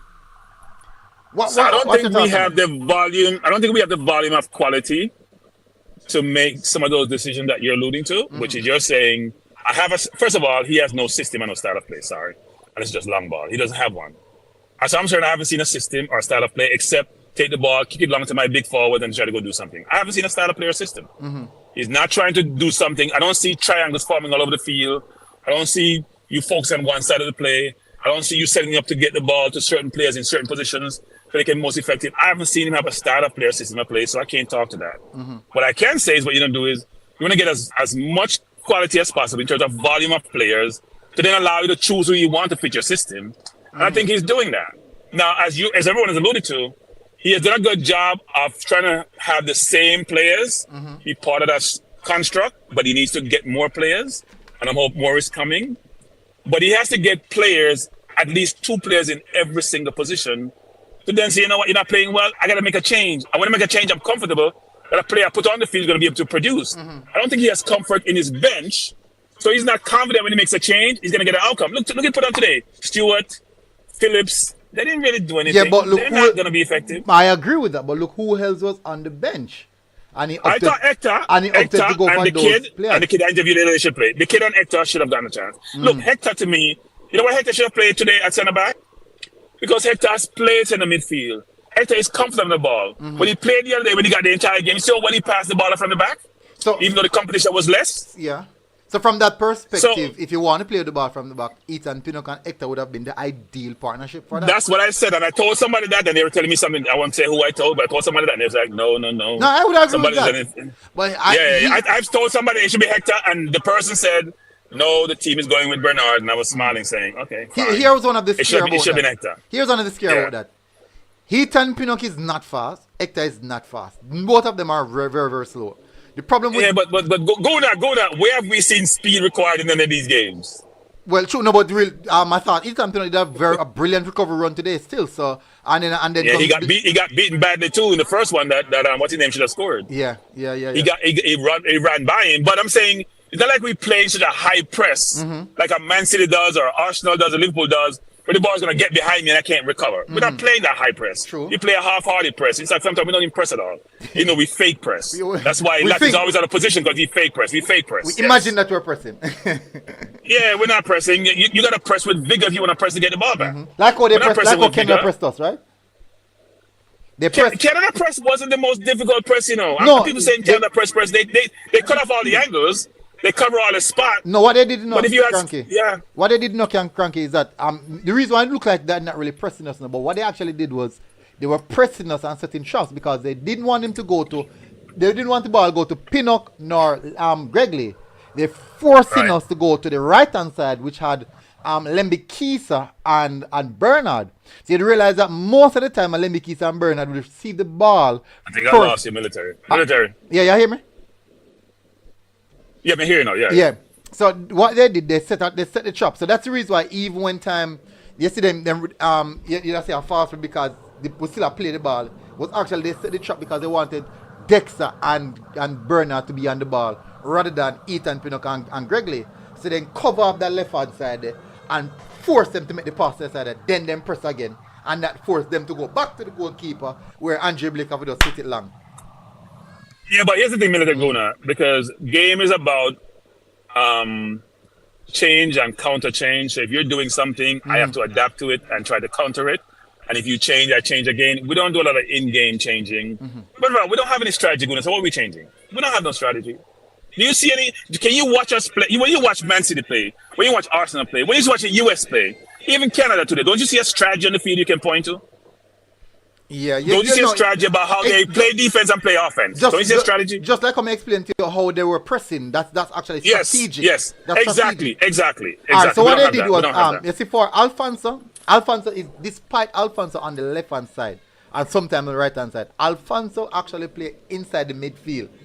Majority of the time, Alfonso receive the ball inside the midfield, and then when they lose the ball, you see him push back wide. But once them have the ball, he's inside the midfield to receive the ball. So what they were doing is quite clear. It was clear. So go now, I'm gonna run because I don't want to take a lot of time. I don't disagree with what you're saying, none at all. So here's my last point. Here's my last point. Here's my last point, which is LB has to do better. Yeah. No matter what about the coach, LB has to do better. And we need competition for every player, whether it's Antonio, whether it's LB, whether it's Bobby Reed. Even today, I probably would have put McGee on the field, frankly.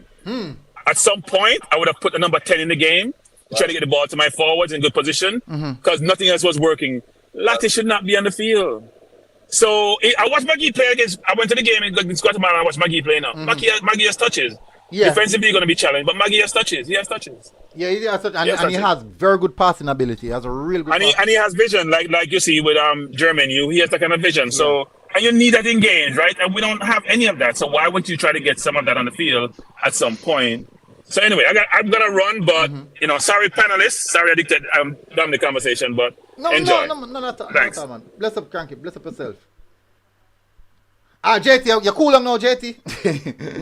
Brother, I'm now go cool until the coach improve. If he not improve, we need to fire him. I'm Javon plays. What going, my bro?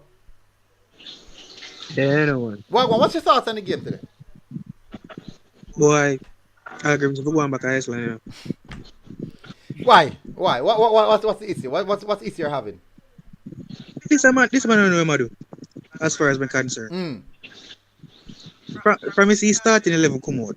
First thing, why Pint I start Antonio and Boza, same type of striker. Who them go to occupy the same space? Why Pint? Maybe a bit of physical presence to give the defender some problems. Yeah, himself he get problem when he started to them. And then give himself. Anyways, Missy Antonio get injured. So alright, now my brain I say alright.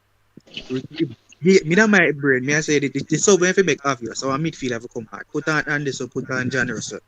See man draft retriever. I say what is some man of the pre. So why you think him needed to do put on a midfielder? Why? Because we're midfield weak. Lucky body they walk from about 15 minutes in a game. Him supposed to be the shield.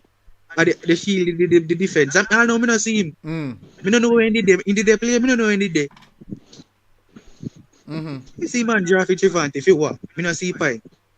And I know disrespect to Javante, but I need him to come on. But I put on either Anderson or John Russell. That's so. Thirdly, wait. Me see him pick his squad. Where you catch you right back for? Exactly.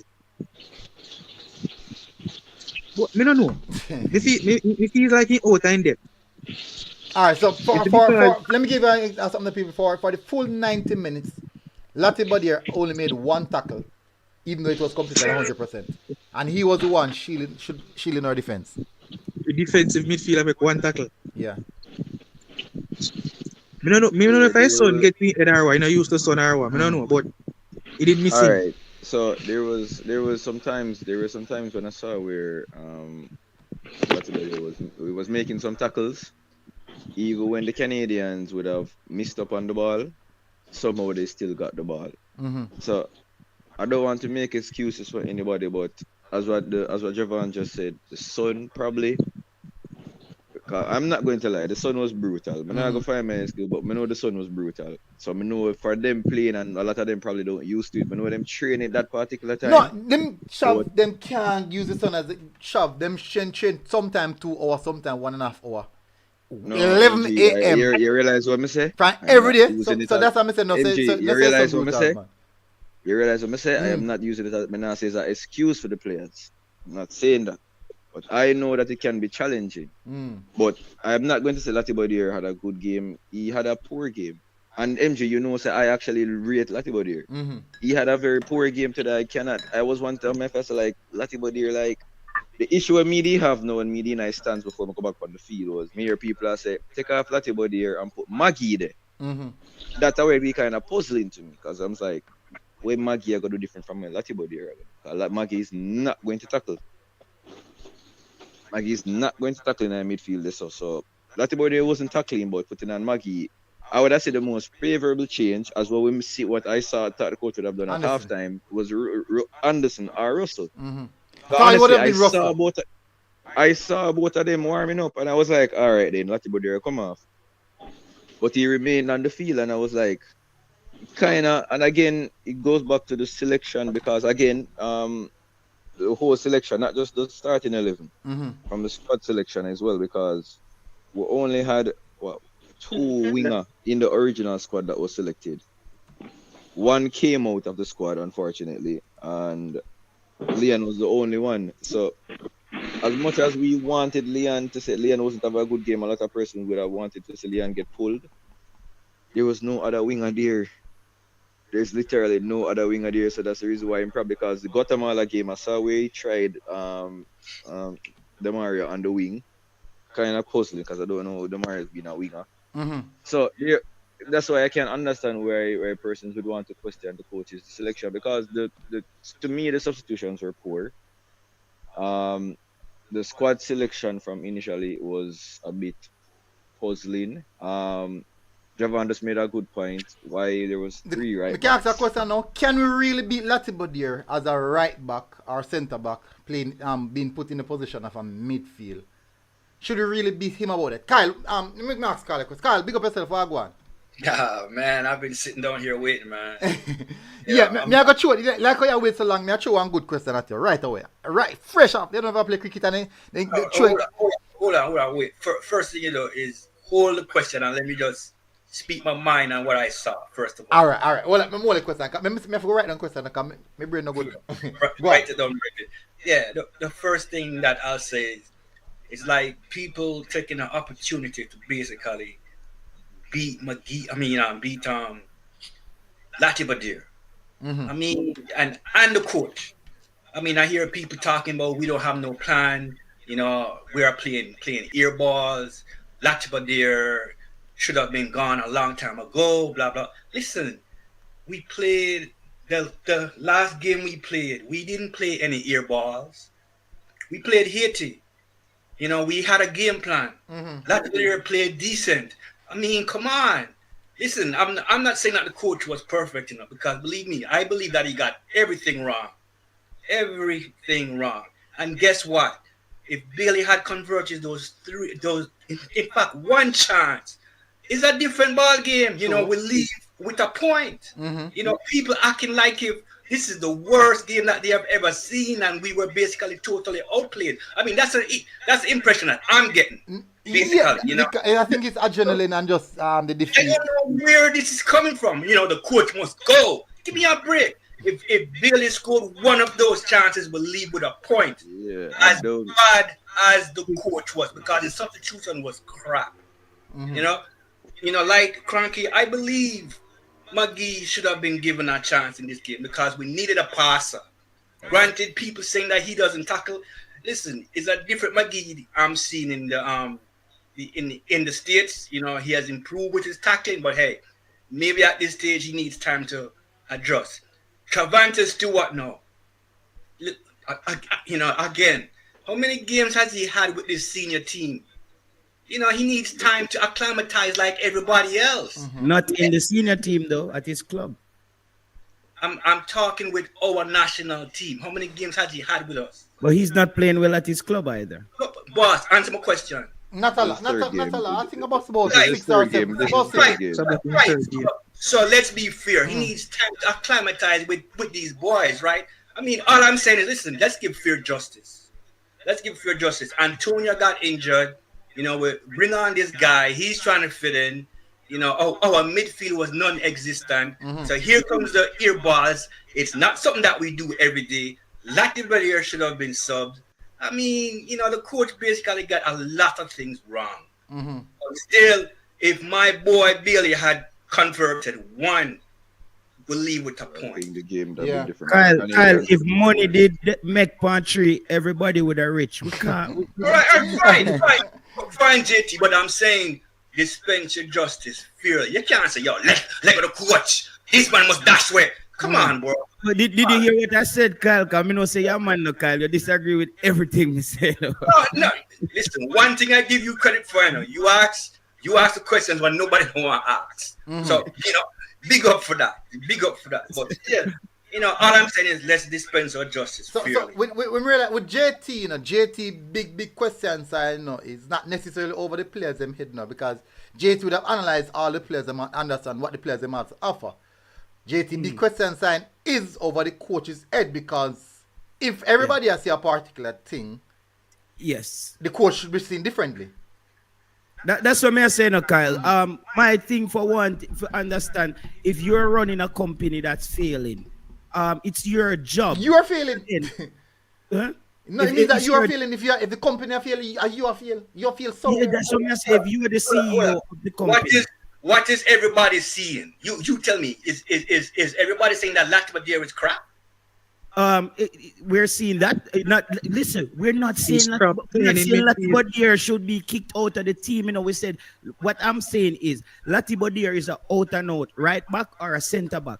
He's a hard tackler. He understands the game. Why not put him in the position to lead the right back role and let Lambikisa develop under him and have more competition there? Leave Javin Brown out the team and then start to finding the missing piece for the middle of the park, but we keep going with But him. what if JT? What if the coach What? sees Latibodier at this point in time the filler for that particular position? And why you pick the other player then? If you just make up the squad? But JT, hold on, wait. JT, the context in what you're saying is this. He's been very successful so far up to this game. No, he hasn't been. I No. disagree with that. I disagree I with don't you. think he has been any good in Coach midfield. has at a all. very successful record up to this game. That is a No, Kyle, no. JT, give us the reason why you think it's not. No, I think what Kyle is misinterpreting the results from the overall team. But if you look at Latibodir in the position, No man, he's not speaking about he's speaking two contexts, you know. Carla right. speak about the coach's tenure so far. Right. So that he must say the coach has been successful so far. So why would he change? Yeah. no, all right. So this is why I'm wondering, Kyle, if he's. I mean, if it is winning, why must I change my winning product? Granted, you know, like I said, Lati had a terrible game, but listen, the coach should have said, listen, this is not working out and let me make some adjustments. So some responsibility has to be on his head right there. In my opinion, 50% blame for the players, 50% blame for the coach. 80% blame for the coach, 20% blame for the players. It's like If they convert one of them brethren. Kyle, if you're running a small business and then you start getting a lot more customer and demand start go up, don't you know have to go basically evolve? What I'm saying is the coach has played against some lower tier opponents, which we did say Tapa record was basically inflated with those kind of wins against teams that are not really Good of point. the higher caliber Good teams. point. Good point. So this coach, he has done that, but we're saying the results when he comes up against a team that we need to compete against and challenge to become that team in Concacaf, we get exposed. We see But that. JT, I think what Kyle is trying to say, you know, if Leon had scored 2 of those 3 chances, at least We 2 possibly of those win a 3 game. chances, We possibly win a game. and we would not be hold on, MJ. You would not be getting up saying The coach that this we and coach that. fired. No, You would not be hold on, JT. You know all the way I go say? Leon Bailey come show up for Jamaica today. Leon Bailey finally show up for Jamaica. That is what I am not asking you, because the one good game that Bailey had for us in a good while. That was the story. Leon Bailey show up. And it wasn't a good game. So I think what Kyle is just trying to say is blame should be placed on the coach. Yes. But for the coach forget run with, for coach to get fired, him no good and all No, this. and I didn't say that. No, I said No, you did say that, JT, when you just come on. You just say, you start the wagon for coach to get fired. I But all started Kyle say, you can't say that, because if Bailey scored 2 of the 3 chances, but if I can The score the 3 perspective chances, change. a different perspective you're going to have, because you're going to say Leon No, Bailey Siobhan, score if a you've been trick. listening to me, Siobhan, I've been calling for the coach for a while now. Though based on this, I said we need to set goals and basically he needs to meet certain targets while he's coaching. We can't just give him a free rein because we think he might have 6 years. We have to evaluate him at each point to see how he's progressing. And what I'm saying is, Now get one call, people. if there's an obvious problem and he's not changing, Hold on we a have second, they call him. JT finish in thoughts. Go on, continue, JT. the context that I'm saying firing the coach is, and I said we give him 5 games, right? And then I saw the team improve a few things. I'm gonna say, make we move it 7. The more him improve, him increase the amount of games where him get. But if he keep reverting back to the same old thing, Javier, military. If you see a coach bring on Demario Phillips and Javian Brown. Are you thinking the coach is trying to change the game there? I would want the explanation on those substitutes. Yeah, but yeah. Me must say, me and a coach mind, so maybe in his mind he's changing the game. Maybe Carla, the big up concept, yourself. What go on? Remember the change. Well, let me hear Carla. Yeah. Yeah, man, MG, big up yourself. Big up. And big up the man them on the show. Yo, you see what you see? JT. We hear the man them sports prophecy brethren on the show. Watch the show all the while. So they come on and talk about the coach brethren. They agree with everything we ask about the coach. See? Mm-hmm. We can pick what we want to pick on the side and call individual name. But football is not individual. Football is a team game. Mm-hmm. I can't see what the coach do. That's different. I don't see how Jamaica look different from when Tapa did have Jamaica side or any other coach that Jamaica side. I don't see what the coach doing. If the man himself Bailey did score, and we then say, yeah, Bailey have a good game and we win and Ray. But that's not everybody. You're not speaking for everybody. People like me don't just watch winnings, you know. People like me just watch when we play one little side runs and beat one side, you know. But all when we are win, you have some people out there who watch the football and I watch how we play the same way. And it's not carried away by the win. I'm blinded by the win. We see how we are playing. When Bailey and the man they score and the youth when they play today, great. And some individual thing the man them do. Mm-hmm. And score. And some individual thing the man them do and score. We get one of the talking Bobby Reed scoring and one of the match down in Mexico. I want a free kick. I want a long kick from outside. I want a good shot or something like that. One corner come over and a man bucket in and them thing there. We not do nothing up on the field with the ball like we are playing no football. We not see nothing Jamaica have none of that. Mm-hmm. Military, me here you make me not stay long, you know, my brother. I'm just on the point and go, you know. Military, me here you talk to one of the man them. I have point out something to the man them say, what should the coach do? Should the coach have a system, then recruit players that can fit him system? Mm-hmm. I remember just go around every minute him go for 3 baller from somewhere and we play one match and we don't win. Them the people say dash for them 3 baller the way you get. So keep on a change baller. Get 3 different ballers, some baller around one different. Jamaica have some of the best ballers them which part where anybody in a Concacaf can find. Because we have some baller who play Premier League over in England. No, man, I play 6. How much baller we have? How much I can both of them have 6, 7 Premier League player. Mm-hmm. To me, a lot of our problem, the vast majority of our problem, the biggest part of our problem, it's not about the individuals. What are we going to do, people? Every single match we play and lose, we go get 4 more baller and that's 4 more we have. Now we soon dash with Bailey and dash with Graham when we lose too much. We can't say it's not down to the individual. Mm-hmm. It's not down to the individuals. We don't have a system. You think we Pep have some man who mash up the ball game. Yes, he have some name stars, yes. But as Gundogan and them man, who did know about them man more than they had? Them man they did know big name.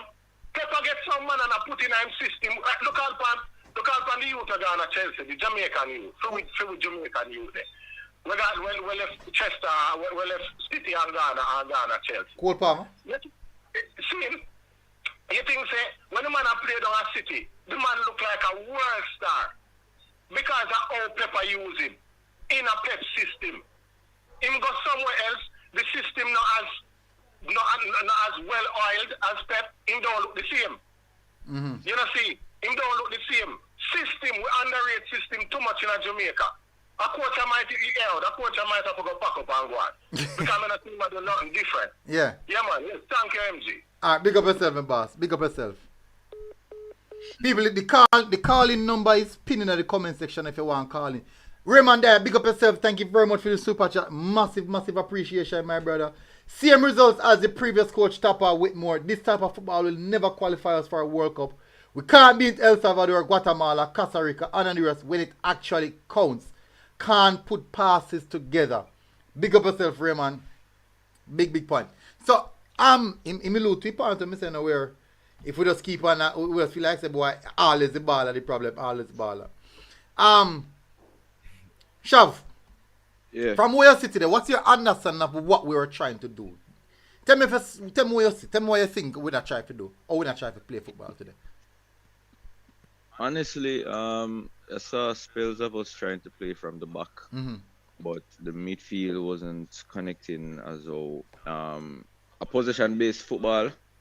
I don't see the midfield wasn't complementing that itself. So at times it made us have to go back, turn back the ball, go long, and as you mentioned, the aerial duels, our forwards weren't winning the aerial duels, so that made the Canadians automatically getting back the ball back and coming back at us. So that's what I saw. That's what I think the coach was trying to play. Because a lot of times when Andre Blake got the ball, I don't think I saw Andre Blake punting the ball all game. I never saw Andre Blake punting the ball. I can't recall seeing him punting the ball. Every time he got the ball, he rolled it out, he passed it out, something. So you could see that was a difference there. But again, for me, the link-up play in the midfield didn't allow us to have a possession-based ball game. I have a lot of respect for Latibo there. I think he was one of the main culprits as to why, because again, we all pointed out, normally Latibo there would be the most deep out of him and Johnson, and that wasn't the case. Johnson was more deeper than Latibo there for majority of the game. So that would have affected the particular style of play that I saw the team was playing. I don't know the coach's style of play. I'm not going to guesstimate, I'm not going to estimate or none of that. But based on what I saw, the goalkeeper never kick out the ball long. A lot of times when we were under pressure, the players never kick out the ball. It's only when the tough time come you saw them kicking it out. So I think that was just the last resort. So that's what I saw. For me, I think a lot of players, despite the results, I think we need to give a lot of credit to Dexter. I think Dexter played a hell of a game today. Alphonso Davis wasn't able to beat Alphonso Davis today. Like Dexter played most of the time him and missing go against Greg Lane. Greg Lane go against most of the time. That's when he wasn't working on the right hand side. That's why he went over to Greg Lee, because Dexter, I think Dexter Lembekisa had, because the interview that I did with him, I had to shout him out. Like he literally had an amazing game. Yeah, but he couldn't pass Greg Lane either. Greg Lane that utmost slim. No, but he hardly. Alright, for Greg Lay's time, when he was over Greg Lay's side, he was mainly coming from the middle going over to Greg Lay. With Dexter, he was always on Dexter's side, and he went one time, I think he dribbled around him, but Dexter came back and covered, and he had to pass out back the ball. So I have to give Dexter a lot of credit. He defended well. I am hoping, because I talked to him, I spoke to him about the same thing as well. Hopefully I see him playing. The change to me, a lot of persons said that they saw where Dexter was out of it. At one point, I didn't see it. I think he was still running. I think, if anything, Alphonso Davis was out of the game at one point in time. Because at a point in time, I never saw him. That's how good to me Dexter was. So, despite the result, I think there are a few positives that we can take from the game. Ethan Pinnock, you can see that he's the best defender to me in Concacaf.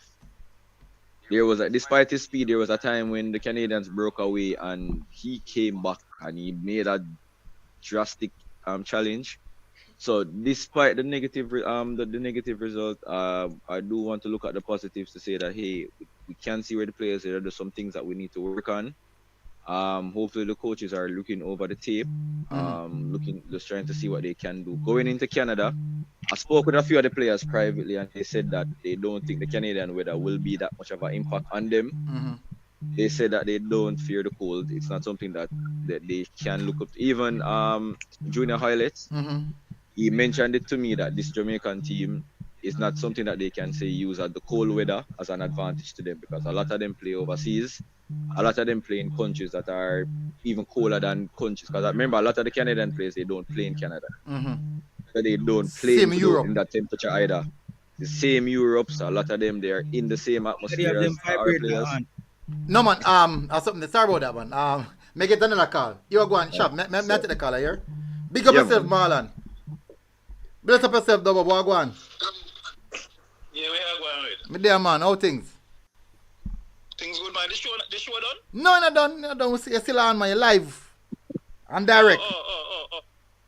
Yeah, I call for give my opinion still. But First of all, you vex or not? You're all right now. You're cool long now.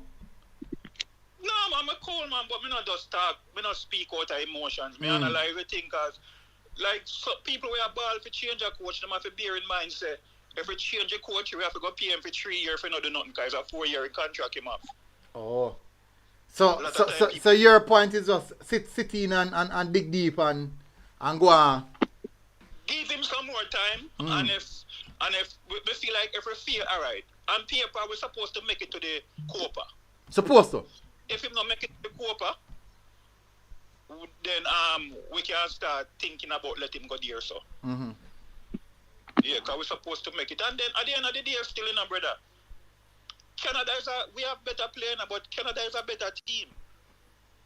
Because them play a better team ball and them play as a unit, and we just play from defense to forward. We bypass our midfield most of the time, you know. And at the end of the day, when you look at it, most of the players them what we have, the system where them playing now, it's not a possession-based system them playing now. Because you know most of the English club player them not play position football too good in a most speed down the wing and cross and score. So we need. I think if you look, we just need a good midfield, and then we can, you know. But I think the change. If me did the coach, would have more bring on Romario Williams over Trevante. Because I notice every time when Romario Williams come on in a couple games, he made an impact, you know. But that would have do. So, but what we feel the brother, they and at the end of the day, the FBL, they scored 2 of them goals there. We want to have the conversation where we are now, you know. So I'm gonna ask you a question. Give it 2-1.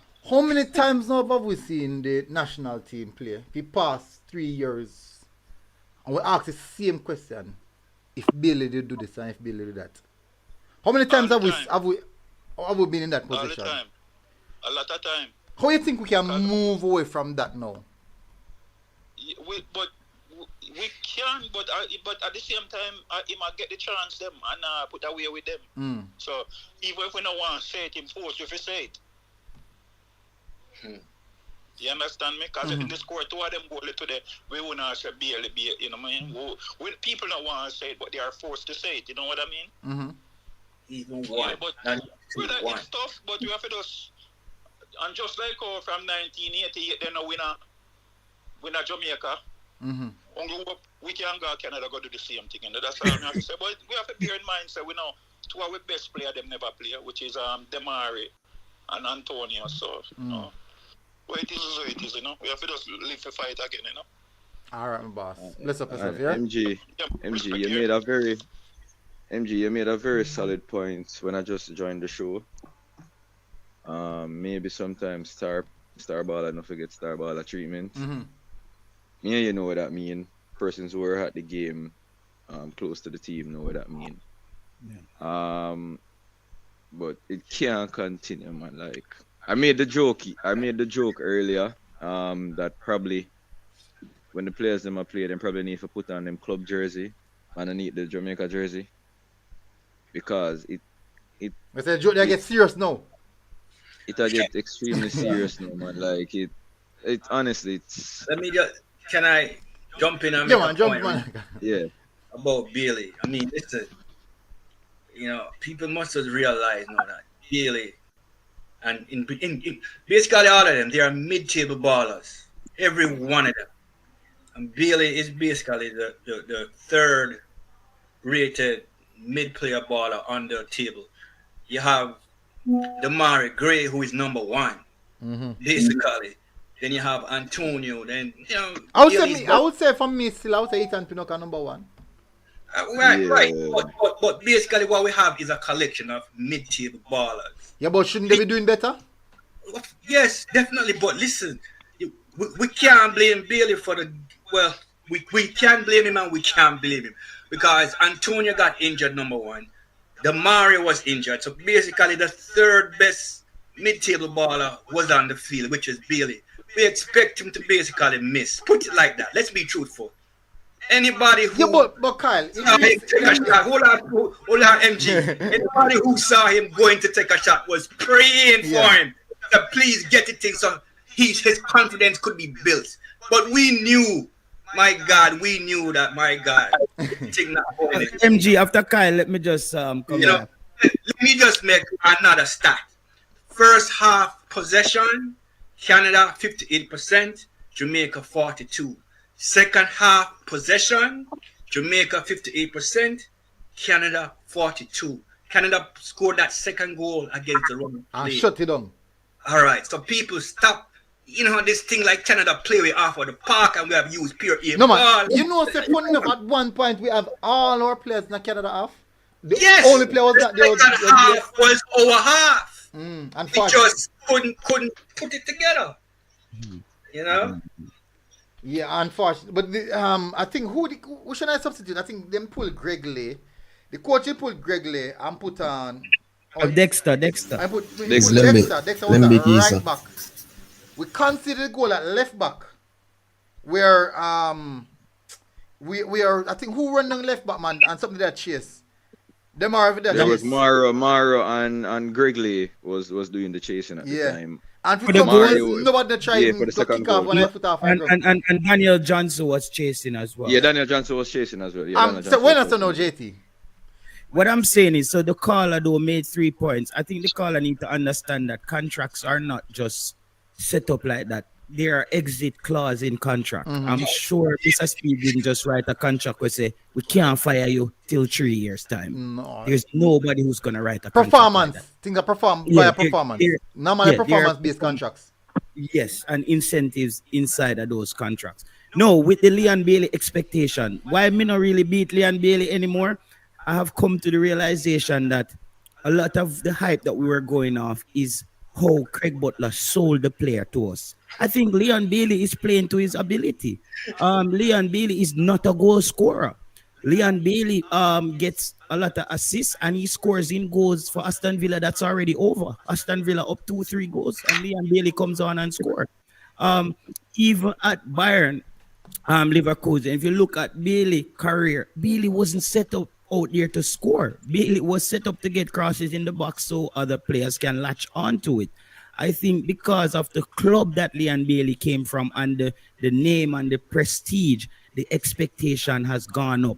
And Craig Butler has basically sold us this space program that Jamaica will go to space in a year, which we don't even have a space program. So a lot of people bought into that. So for me, Leon Bailey played today to his ability. This is what he does. He missed goals. That's what he does. Joey, may I ask you a question? May I ask everybody on the panel, but me start with you first, Joey. So you want to know, gentlemen, people, want each person to finish talk, then we move on the question to the next person. Mr. Yee in the comment section said, all know the coach can't fix the midfield after over a year in the job. Jerwin, what are your thoughts on that? All right. This midfield is what has eluded us for many years and it continued to elude us, and we've tried several players. We've had them in and out of the squad. We hear about Ravel. We see his brilliance. We see his technicality. And personally, I think, and also we hear about McGee and Bobby Reed and some really, maybe not the biggest names, but people who we expect to produce for us. They have not produced for us, and I think it's because of maybe just how we play our systems. Today in particular, I think we could have done with one of those ball handlers, one of the Ravel or like a baller from Mountain View. What's name again? McGee. Yeah. Yeah, we could have done with a baller like that to help out with DJ. Because DJ was the one who came back deep, get the ball, turn, look, start the play, dictate the pace. When it was maybe too obvious that we're going to just go long to Trivante or a Bowser, him say, all right, let's not do that. Let's try something else. But I sat in the stands, MG, and I watched one entire third of the field empty. empty. And I was looking at it and I was saying, really? So DJ have the ball in our third, maybe on the left back. He has the ball and him turn and him look up and him push it again and him hold again. And the entire mid third of the field empty. All our players are forward, are back. How are we gonna connect? So maybe it is the style of play, maybe it is the plan, maybe it's the philosophy, maybe it's something that we need to address there to bring us to some semblance of what a complete team should look like. Because I do believe in our forwards. I do believe in Antonio. I do believe in Trevante. I do believe in even Bowser. All of them. And when them lethal, when them get the ball at them foot and can turn and can push off some defenders, Yes, they are. But this long ball thing, not very effective because them have to do too much running to get to the ball. You see. And, Let me move on the question to the next person. Dan, what go on? You're there with a long while. Has you reached after the bat? First question. The midfield now. Where you start about the midfield now? For over a year now, the coach is in the position. Have you think the midfield have improved, or you think that they've actually gotten worse? With the style of play what the coach wants to play, as I tell you today, you want the running, you want somebody who well energetic and well aware. And for closing the space them good and we can go forward. But tell you who that. But some people come me and say, oh really? But it would be on me set up the team. But all the coach would have go forward with the team. And me I say if Bell come back and he want to run in the team, I would put Gregory there so until Isaac take the forward back. Me I tell you the truth. But them laugh off for me. You say you put Gregory at CDM, right? Gregory at CDM, bro.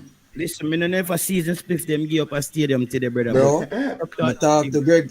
Bro, I talk to Greg. Me I talk about how the coach playing the team. It would be my perfect in midfield. All the coach I go, Lati body here the whole thing there, brother. With right this.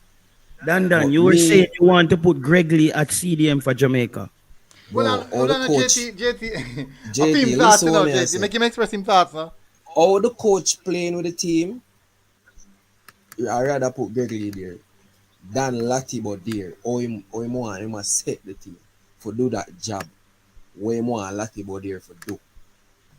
But me would have set the team like that. You get what I say? But what the coach work on, bro, is a good system or you press from the front. When Antonio come off, I don't see that thing there pressing, brother. It locking, like the press lock today. The man them look kind of lazy sometimes. Close on some of the play them. When I watch it live, you can see, brother, the player them look slow, bro. Most of the time on the field. And I don't know if for the sun or what, but the players them look lazy. All right. And the coach, bro, I think next match me a game, bro. Next match. Tell you the truth. And with it.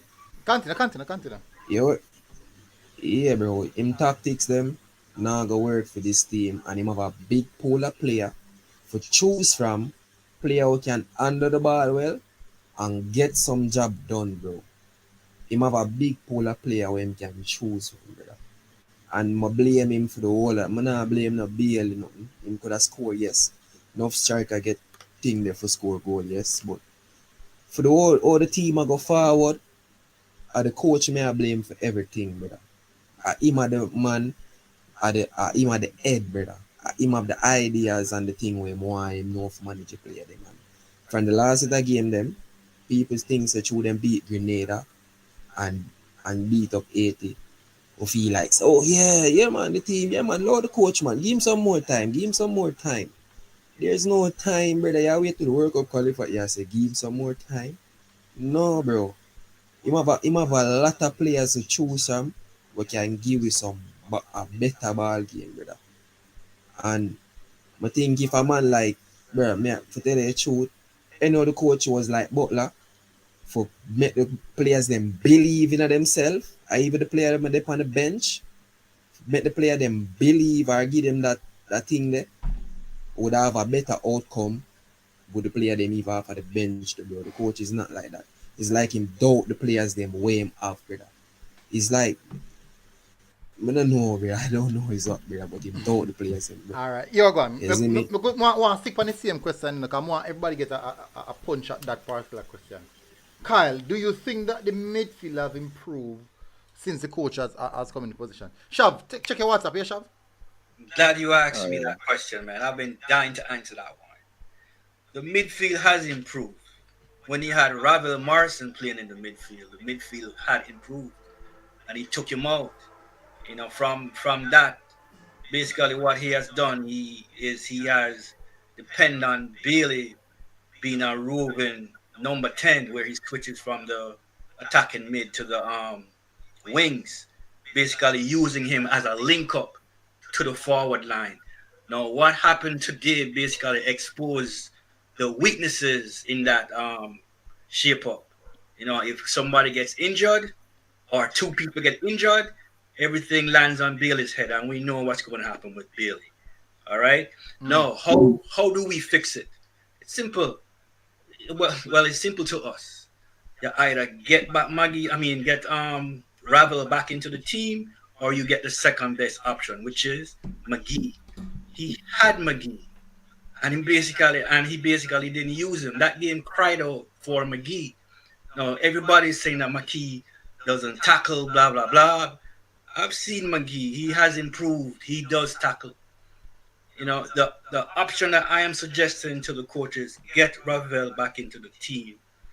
Ravel tackles more than McGee, and he distributes the ball a little more. But to me, you know, you need one of them, if not both of them, on that team. They have to be used. They are passers. They have vision, you know, and they can bring that chemistry to balance the team. That's my solution to that problem. All right, interesting. Well said. JT. Yes, I'm hearing him. Since the tenure of the coach, do you think that he has improved the midfield? Improve the midfield? No, I think we have digressed in the middle of the park. Because the middle of the park, we can't understand what's happening in there. It's like we see confusion and we're trying to make sense of it. So I don't think I'm trying to. What I can say the coach has improved is the bonding of the team, some stability and continuity with players.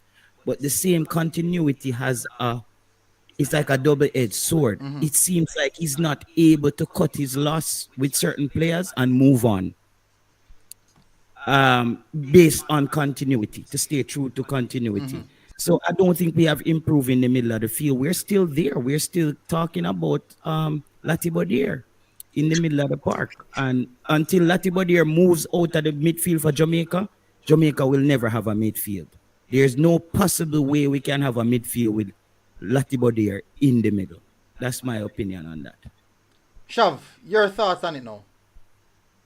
All right, so for me, I'd agree. I don't think the midfield has really improved. I think it's almost the same. I don't think it's gotten worse. I don't think it has gotten worse. I think it's basically the same.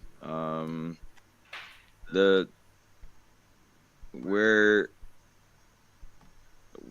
we haven't. I think the issue that we had with the prior coach as well is a lot of experimenting players in different positions, because we have been weak, especially in the defensive aspect of our midfield for some time now. It's not something that has happened recently. Mm-hmm.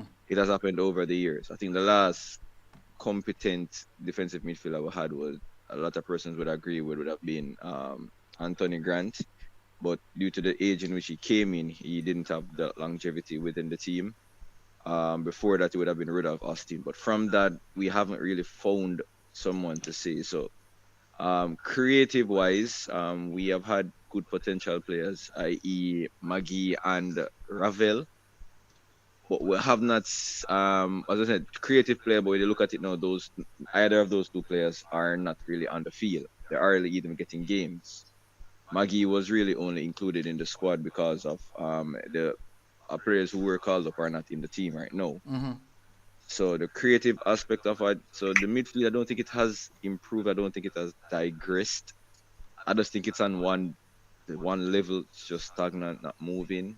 I do believe the right players are out there. I think a lot of one of the issue that I believe that the coach may have is time. He doesn't time isn't with him. He doesn't have the time to really implement his ideas on the squad. In my belief, because the players he only has like 2 training sessions before each game, and then again, not all players, because I think a few players even came late for this game. I think Mikhail came either Wednesday or Thursday, I think. So that's one of the big issues there. So for me, I don't think the midfield has improved nor digressed. It's just stagnant from the past 6 years or so to me. Ooh. Yes, like 6 years or so for real. That's what we've been seeing. Mm-hmm. And I agree with that. Anthony Grant is probably the best midfield we've seen at CDM. All right. So what's gonna happen, people? I'm gonna take one little minute. I'm gonna move a little minute to shove. I'm gonna moderate. I think Cataract will come on as well. So your next question, me have at hand now. The problem I have is because one of the big issues we I have for one good while now is Leon Bailey not putting away chances, Leon Bailey not putting up the performance, and we did touch on Leon Bailey now. But what I'm going to ask now is this. Is Leon Bailey the only alternate option we have for that position, and or will he continue to get as much as opportunity as he can over other players who seek the opportunity? First person I throw the question to a Dan.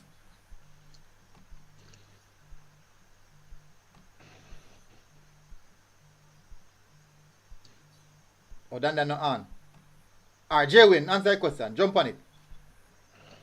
Funny enough, I like Leon Bailey. I just don't think him delivering the goods for us.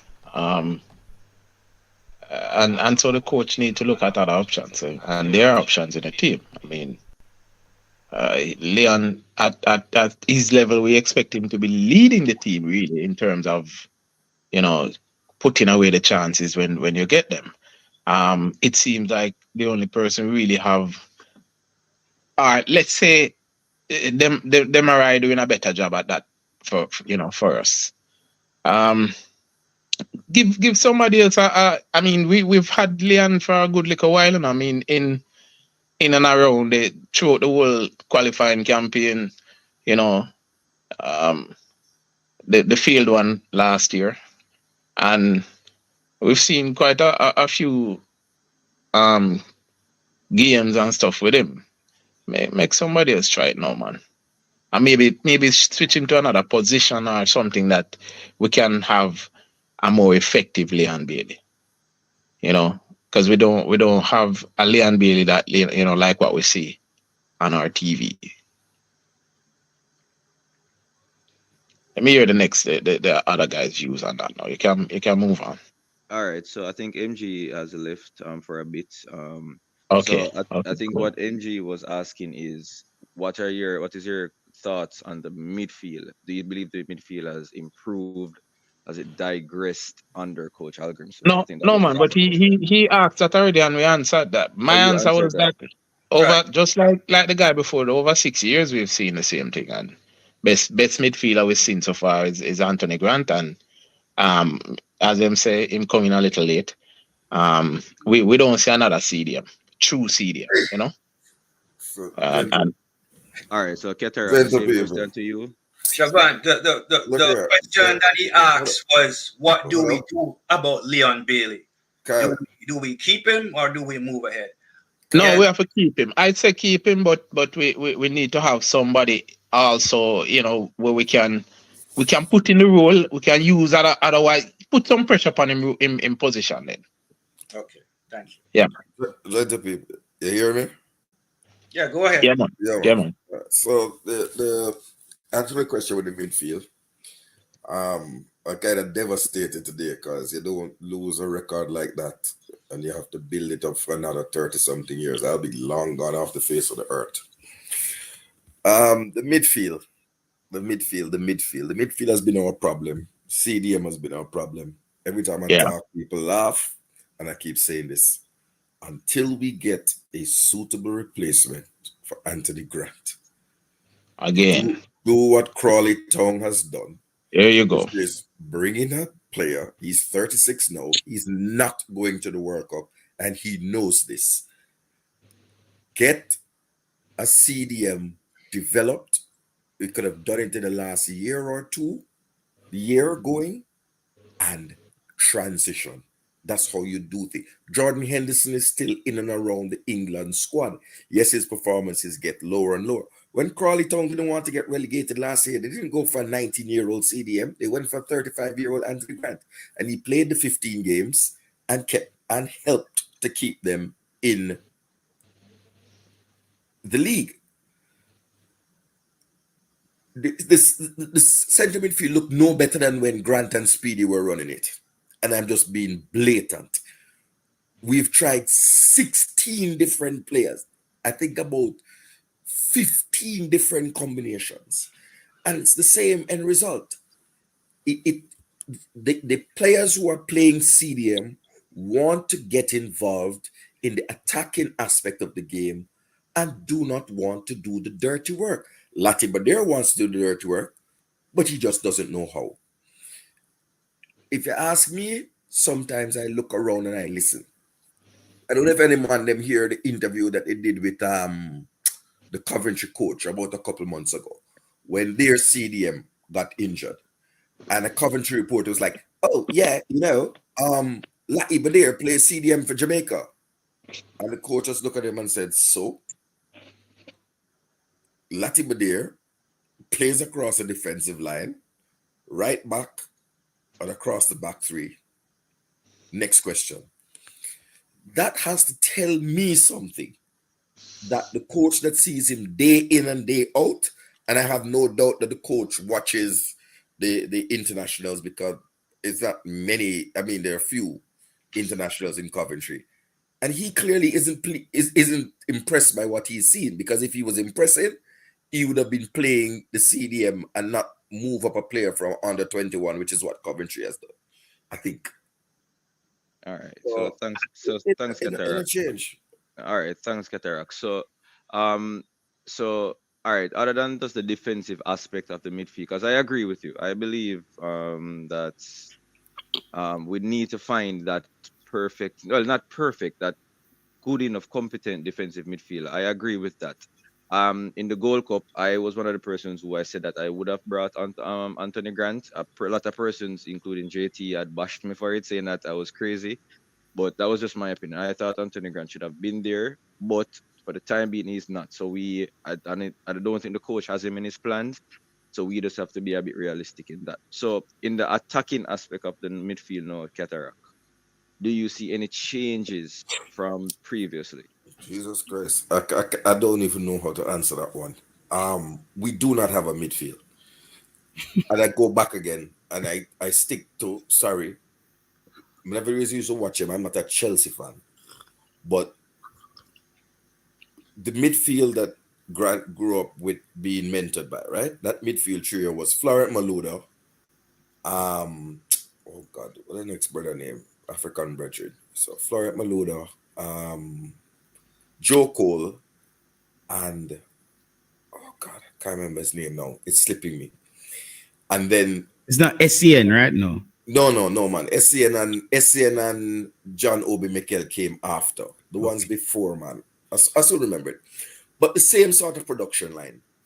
You have a very creative and skillful midfielder in Joe Cole. And you have two defensive destroyers. He's always said the Jose Mourinho mantra. The half line is not your friend. If you reach the halfway line, stop. Because you're going into somebody else's job. Get the ball to a player who is more competent. I think the answer lies a little way down. Kira Anderson's growing, but I think the answer may, in the shortest term, lie in Brandon Cover, who I watch, who is now the captain of the Leicester under 23 team. But when he came to play for Jamaican Oscar, he put him to play right back. So we have this thing about bringing players and then they don't play their natural position, and then we don't see them. What we're doing to Latimer there is what we did to Michael Hector. Take a perfectly decent centre back and make him a public spectacle and a public mockery of the man. Yep. All right. And- So, Yeah. all right. Thanks, Katarak. So I wanted to move forward from the military attacks, additional question pertaining to Leon. I think that's a lot of persons had that particular question. I think the question was in the range of what do we do with Leon Bailey going forward? Do we still give him the opportunity? Do we still give him the bly? Or do we believe it's time for the coach to just say, hey, Leon, we know that you are a very talented player, but I think it's time for you to step back. JT, go ahead. Yeah, so my thing on this, I don't think the real Leon Bailey problem starts as yet. It's gonna be very interesting if a player like Reece Nelson enters the fold. Because I think something dangerous happened with this coach where Craig Butler came out and said that the coach went to England, sat with Leon Bailey in his apartment, and they talked about it. I don't know what deal they made, but I don't know if part of the deal is that Leon Bailey can't be benched. And that's what I'm worried about. And Leon Bailey seemed like he was a player that helped with the recruitment of certain players, the Demari Grace, and helped with the bonding and bringing certain players together. So I'm wondering if it's going to be a thing where the coach has so much loyalty to Leon Bailey. Let's say a player like Reece Nelson comes in and he can't play, even because Leon Bailey is one of the most subbed players last season in the EPL. Yet, I think Leon Bailey has been subbed for Jamaica 3 times in how many games. So that tells you. And that's when I'm worried. I'm worried going forward. Let's hypothetically say we get another player like a Mason Greenwood. We can't bench. Demari Gray is actually playing for his spot. He has solidified that spot. Leon Bailey goes cold in games. It's a reason why he's not starting at Aston Villa. Does this coach has the grit to bench a player like Leon Bailey? I like that the coach have a good relationship, Siobhan, with the players, but I feel like he's a bit too buddy with some of these players. You have to also keep a level of a certain distance where I'm here to support you. I'm a coach and we're in this together. But the coach has to keep that sovereign, what would I call it? No, his sovereign identity as a coach to be able to say, I'm going to make this decision from where I'm standing as the coach and bench you. I'm wondering if the coach has that in him to bench Leon Bailey going forward. All right, JT. So for you, basically, you believe that it's time for the coach to make the drastic decision to. No, not right now. Who are we going to bench him for? No, so that's what the question was from MG. What do we do with Leon going forward right now? So for Tuesday's game, what do we do with You have to play him. Leon Bailey plays all 90 minutes. We don't have any other winger. That's what was one of the night unbalanced thing with the squad. The coach didn't bring Cephas, and whatever is happening with Cephas, the answer that the coach gave in that press conference a while back, I don't know if it was even Katarak who asked him that question. I don't think the coach gave up. The coach said that, well, I didn't even know the player. Somebody told me about the player, but we do have a lot of players in that position. And then we see Lighter tell with Sifa ticket no book, and now the man no come. And we have Trevante Stewart, who's a headless chicken at his club in Italy, playing 60 minutes for Jamaica. So I don't know. All right, thanks for that, JT. So Kyle, I'm going to do it based in the order that the person's joined the stream. So Kyle, same question. What would be for the next game? Not talking about the potential of additional players coming in. For next game, what do we do with Leon Bailey? What would you do with Leon Bailey if you were the coach, if you were Coach Algrims, based off today's performance? Right. I mean, like JT said, I mean, basically have no options. Bailey stays. We don't have nobody better. Simple as that. You know, and to be honest, I thought MG asked the question in a broader context. what we do for the next game and going forward. But let me just answer it anyway.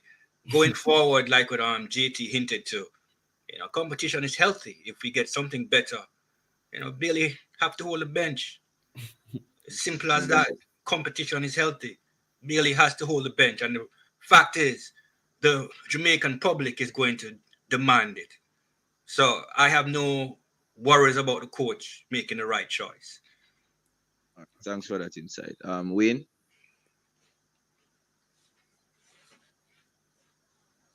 Is that... Yeah, man. I made a comment to Leon Bailey. I was the first person. So basically, yeah. Basically, I said the same thing, that it's time and get some competition. It's time and start Republic like the bench. Yeah. Understood. All right, Dan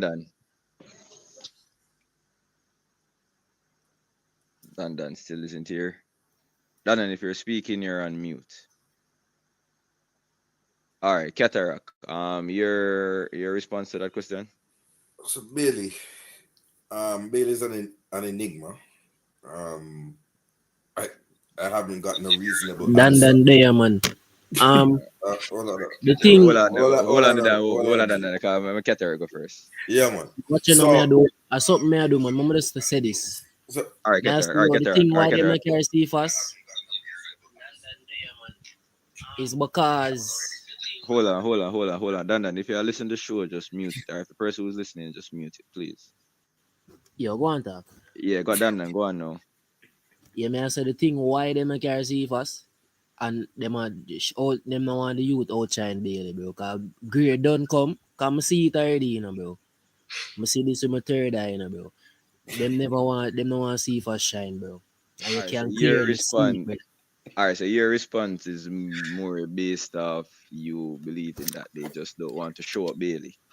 Yeah, them no want to do that, bro. Alright, but for the next game, what do we do with Leon Bailey going forward? Do you start him? Do you bench him? For the Tuesday game in Canada, what would you do? My ear said the youth name Devante Palmer. Devante Cole. Cole, yeah. My ear said maybe him get him passport and thing. But with Bailey, bro, it's just a coach problem, brother. I tell you the truth. The coach just start the right man when I midfield for start play some ball game. That are my views, bro. You can't have midfield and I try hold on the youth, bro. Like, alright, come ask a question to Simon today. I'm gonna say why Kerai not play. Like he must say, oh, he's young. I mean, I say young. And he's like some weird look. Them a look for me weird, brother. And the media, them a ask what go on, bro. And it's just some bias thing go on behind the scenes, bro. What I see so far. Alright, thanks for that. Alright, Cataract. Yeah, I'm dealing with something right now, isn't it? Cataract, go ahead. Yeah, Leon Bailey. So players don't pick themselves, right? And the coach obviously believes in Leon Bailey and has tried to mold the team around Leon Bailey, which I think is a mistake. I believe the team should be built around Michael Antonio and Antonio's strengths. That being said, he had a spectacularly bad game today, and only he can look in the mirror and tell us what going on. You understand? The pass that he got on his boot lace from Michael Antonio, not since Jermaine Hugh have I seen such precise pass being made in the National Stadium. There might have been some earlier, but not since. I am here speechless. I don't know where the ball went. I can't tell. This is about as ridiculous as Bobby Reed's miss against was it USA in the state? Yeah, the stadium? US. Yeah, it is that bad. Like he could have even put the ball in a mountain view and it would have blown back coming at a goal. I just don't know. That was the corner, right? No, man. The one that came from that Antonio put him through. Antonio put him through. It was Dishon, right? I think it was Dishon, man. He got one with Antonio just before Antonio got Oh yes, injured. and he hit it wide on his left foot. Yeah, for real. So lots of people be checking him. So I don't know. I'm not going to jump on his case. I'm just going to say that man said he's a poster boy though, but it's what kind of poster? Leon just needs to step up when he comes to Jamaica. He also needs to understand that he is a player among equals. He is not better than Antonio. He's not better than Damari Gray. He's not better than Bobby Reed. He's equal to them. And so you just fit in and play like that. The wingers know. The CFS question has to be answered, and I'm going to ask it again at another press conference, because this is just inexplicable. The game would have suited that player. Yep. Running fast, running hard. He has left Jamaica about 2 years ago now, so I don't think he's become a snowman overnight. So he should still be able to play in the sun, although we didn't know we were going to be playing in the sun. To be fair to the coach, right? But it's not explicable. I don't know. I can't explain what's happening on the wing, except to say we have wingers who can't cross the football, and that's always going to be a problem to a player like Antonio. So Bailey just has to. We need to overturn a 2-1 deficit and get at least a 3-1 victory to go through on goal difference, right? And so we need Bailey, to score. We need to lead by. We need to score more. We need to win by at least 2 goals. Win by 2 goals. So Bailey has to just do what he says he's doing, and when you get to the forward line, I will comment again. But can I make a point real quick though? Sure, I don't think Bailey had a bad game. I think Bailey had his average game. The thing with Bailey was I think JT said the same. Right, he didn't have Reed or Gray to basically cover up his averageness, meaning that Reed or Gray might have scored a goal, bail us out, and we would say, oh well, Bailey missed 2 goals again. I mean, that's just Bailey. I mean, to me, he looked good. He just couldn't finish, and that just took everything away from him. Right now, Bailey's confidence is shot. Let's just hope that he's not shot to the point where, he becomes a liability to the team. All right, that's my fear. So Kyle, are you saying that Bailey is suffering from like the Rashford syndrome? Something is going on with Bailey. We all know that. I mean, all right, Cataract and Kyle. So what I saw from my point with Bailey, I honestly don't believe that there is a connection, the camaraderie within the camp, Cataract. When you have a team, if there isn't a camaraderie between the team, it can cause problems, right? When a team is in camp, you expect everybody to be at the same location at the same time, right?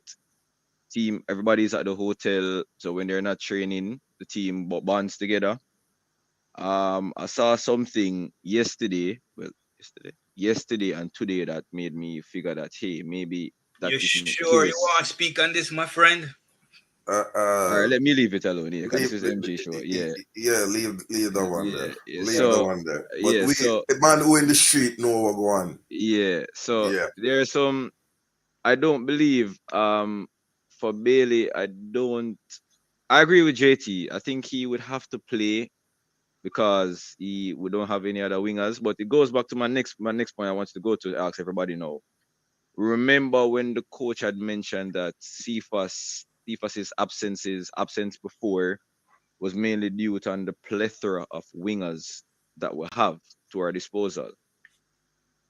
However, which plethora? Hold on. The plethora, that's what the coach had mentioned. The reason why Cephas submission before could have been mainly due to the plethora of wingers that we have. It has been said that we are blessed with wingers, and if more wingers come, more wingers will actually be pushed out.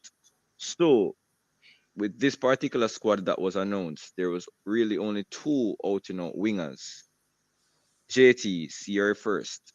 What would be your comment based on that particular information that, hey, we have a plethora of wingers when we only had selected 2 for the squad? These are some of the reasons why I'm saying that the coach should be fired at some point if he doesn't improve this. There you go, JT. Say it again. That's what I'm trying to say. If he doesn't improve this, we have to fire the coach, bro. Right, JT, that joke. No, because at the end of the day, what are we? Listen, we can't give the coach the free reign of him not knowing that his job can be on the line like any other coach. I agree. Every coach needs to know that when you sign up for a job, Jose Mourinho get fired, bro. All right, but I mean, I don't think we reached that stage yet. No, That's not all I'm right. saying. No, not right. No, Kyle. But what I'm trying to say is when we sound the alarm, just like how we are called for Leon Bailey them hit the bench, we need the coach to improve. Because if the team is gonna improve and the coach is not improving, then there is also not a connection there. I think the team needs to improve with the coach. And I think when I asked the coach in the press conference, I said your substitutions seemed a bit chaotic in those first couple of games. They were all over, and it came back today.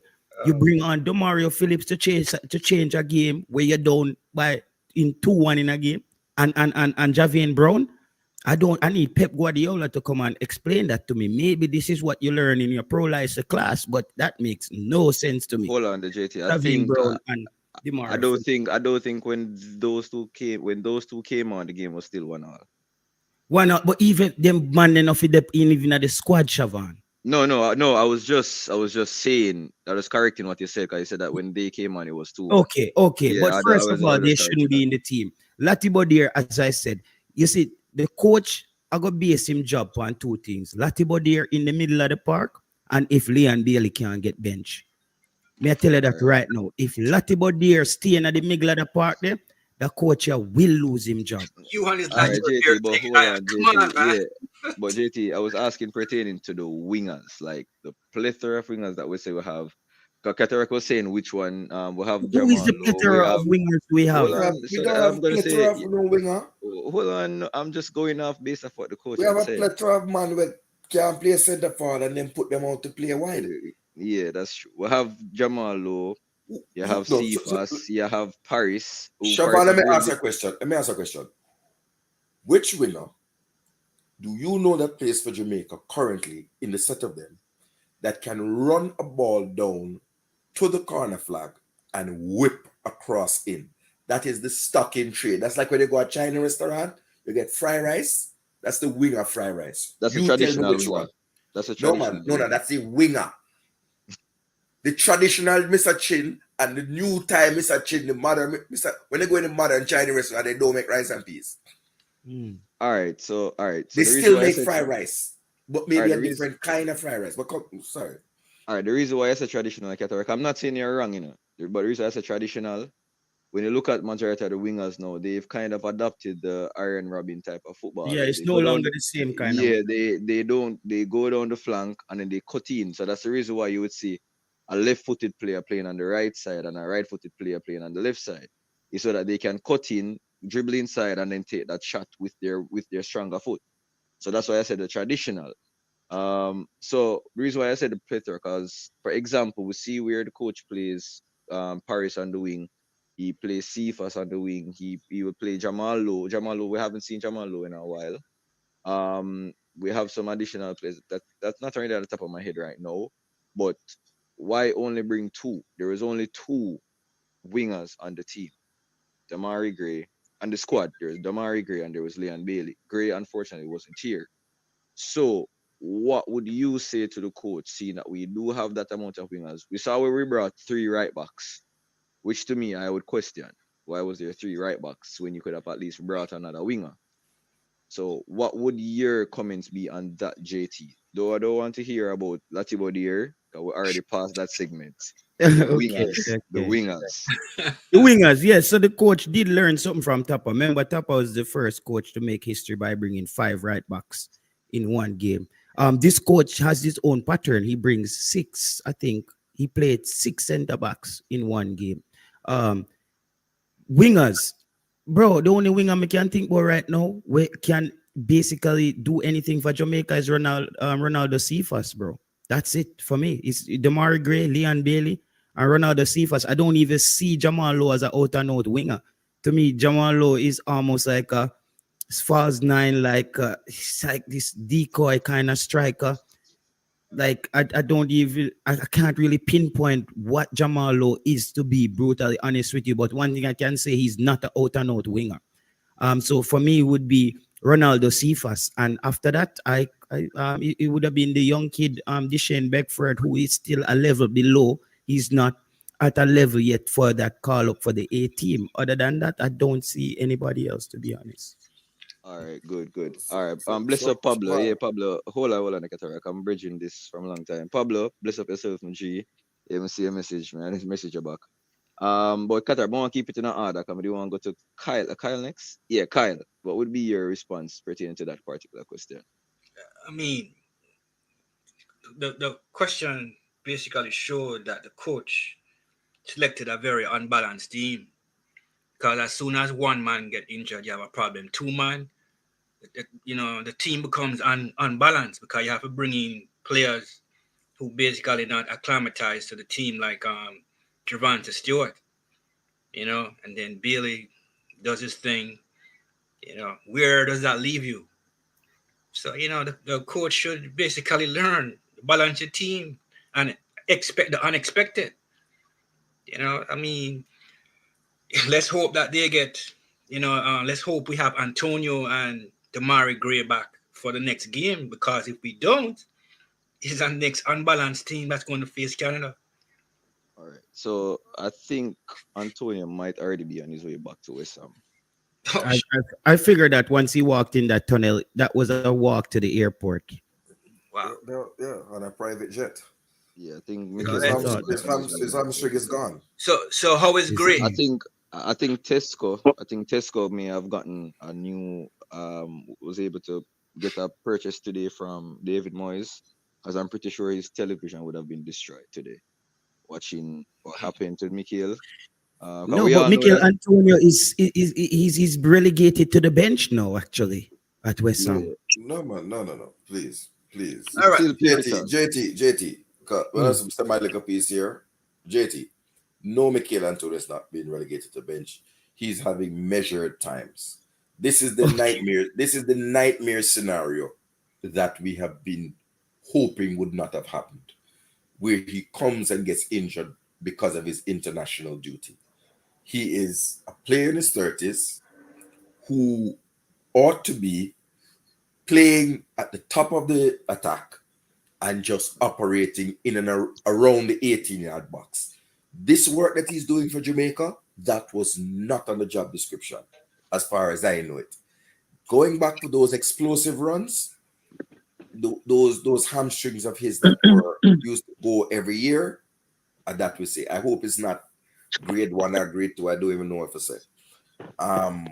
Let me ask you something quickly though, Cataract. Is it a hamstring injury? Because I see him come out back with him knee band up. All right, so he's all right. So what I heard is that it could be two. His ankle was bandaged, but what I heard is that his hamstring actually had some troubles as well. So that's the reason why he's going back to West. If it was just the ankle, I think they would have kept him here. He would have stayed. Okay. So the hamstring. It's on the video, man. It's on the video where his mouth, he's saying knee, like he's saying that to the arm. Yeah, I saw a bandage on his knee when he came back out from the tunnel. He had actually had one on his ankle as well, like a little bit above his ankle. Yeah, well, I didn't see the ankle one, but so it led me to believe that he had a knee injury. So I know he had previously in his career some hamstring injury before, and so I'm hoping that is not what came back, because that was just devastation for us too. That means no Canada appearance, and and that would be I'm fearing the worst there. But I saw a bandage on his knee. So I stand corrected. The quality of press conferences that should have been addressed. Yeah. I think when you have an injury, you normally give a update and then say that the player is going back to his club for more detailed medical. But to have us out here guessing, I don't know. But I want to tell you the thing with the wingers. Yes, you have these new inverted wingers, right? And many of them come and flop, like Anthony and all them guys there. but you still have the old-fashioned winger who operates plying trade of giving the 6 foot something centre half Forward. forward a Yeah. ball. Cataract, I wanted to The say something name on I that. would want to say is just watch Everton and Dwight McNeil, right? And it used to be how Burnley would play under Sean Dyche. It's not to say that that's what we want Jamaica to play. It's just to say that they're not relegated to the scrap heap. And one quick answer, I just wanted to say the player that I was trying to remember at the time, I'm going, Lord have mercy. Go on, I'm going to open it back again. I'm going back All to right, that. yeah. So, all right, Secretary, what I wanted to say pertaining to the point right now, that you just made, it was a good point because I remember I said that it's not you weren't wrong about the wingers because we do have because even when we had Trivante on the field and Nicholson up front, we didn't see that much amount of crosses coming in to utilize their strength Height. and their heights. We Yeah. didn't see a lot of crosses where I really see we squaring ball. The only time we really square the ball in is really from corners and free kicks from out wide.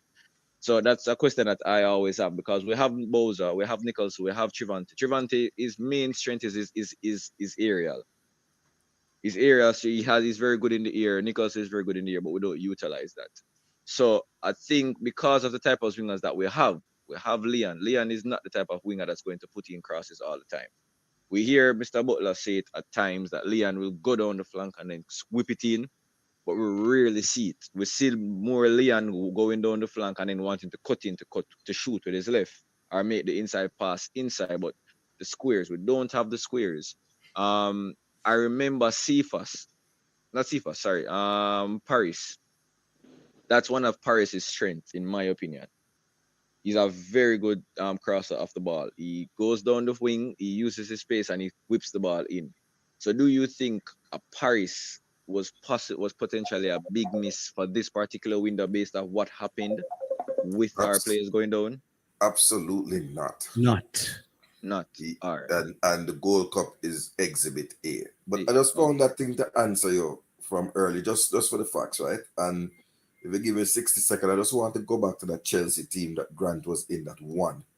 And I'll just tell you what the midfield was, right? It was Anthony Grant, Michael Ballack, Joe Cole, Lassan Diarra, Michael Essien, Frank Lampard, Claude Makalele, Jeremy, the Brazilian, John Obi Mikel, Florent Maluda, Scott Sinclair, Michael Woods. You get the idea that they are two in amongst all those defensive midfielders. I mean, Lampard was box to box. You had the creative genius of Michael Ballack, who was at the other end of his career, and Joe Cole. So you can't have just a midfield made up of workman like midfielders. It doesn't work. To those who are asking. Okay, awesome. All right, so Dan, I wanted to get your opinion on the same question pertaining to the wingers.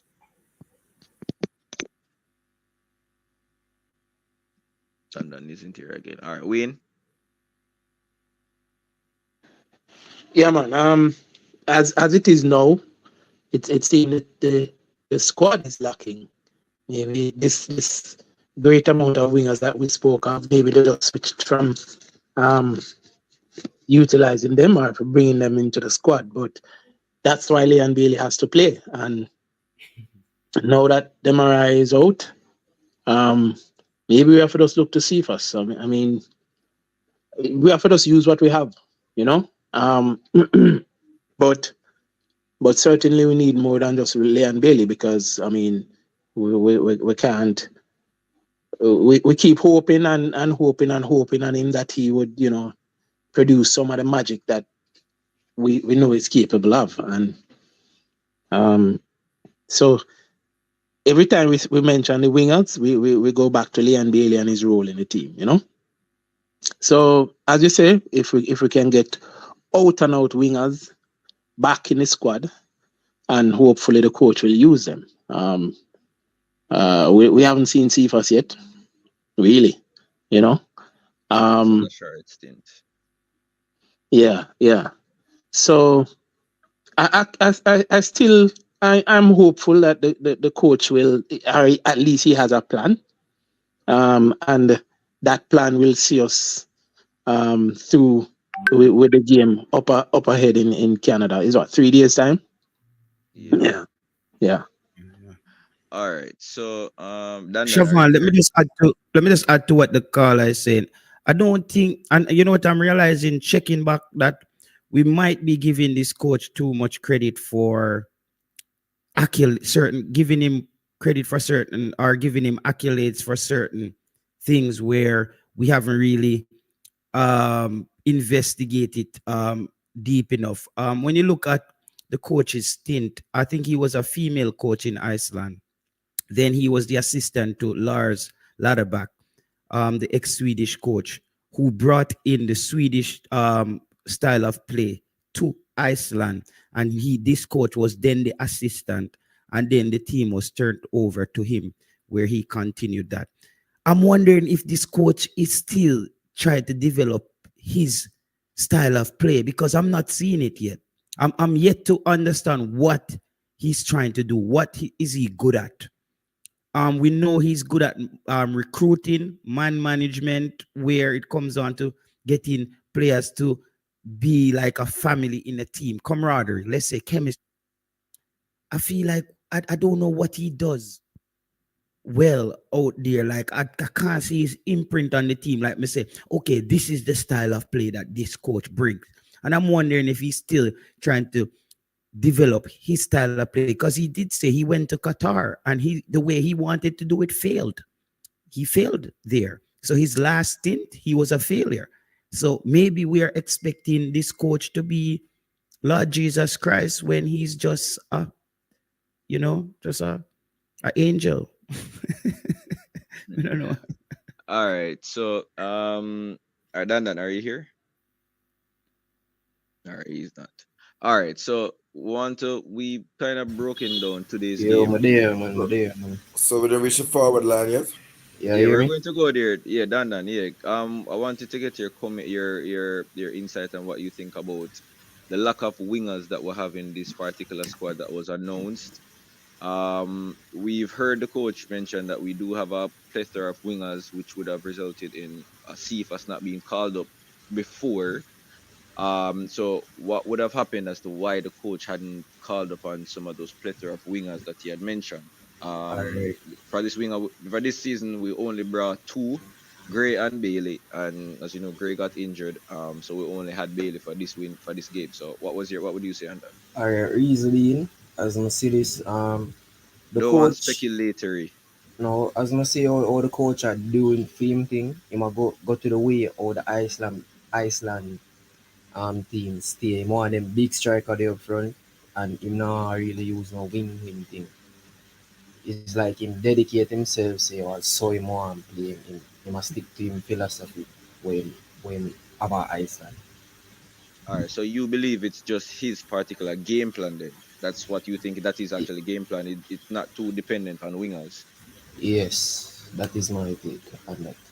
All right, but what I would say to the coach then in that regard is that for the past, ever since the Gold Cup, our main attacking threat has been from the wingers because our most dangerous players, our most damage players has actually been Damari Gray, who's a winger.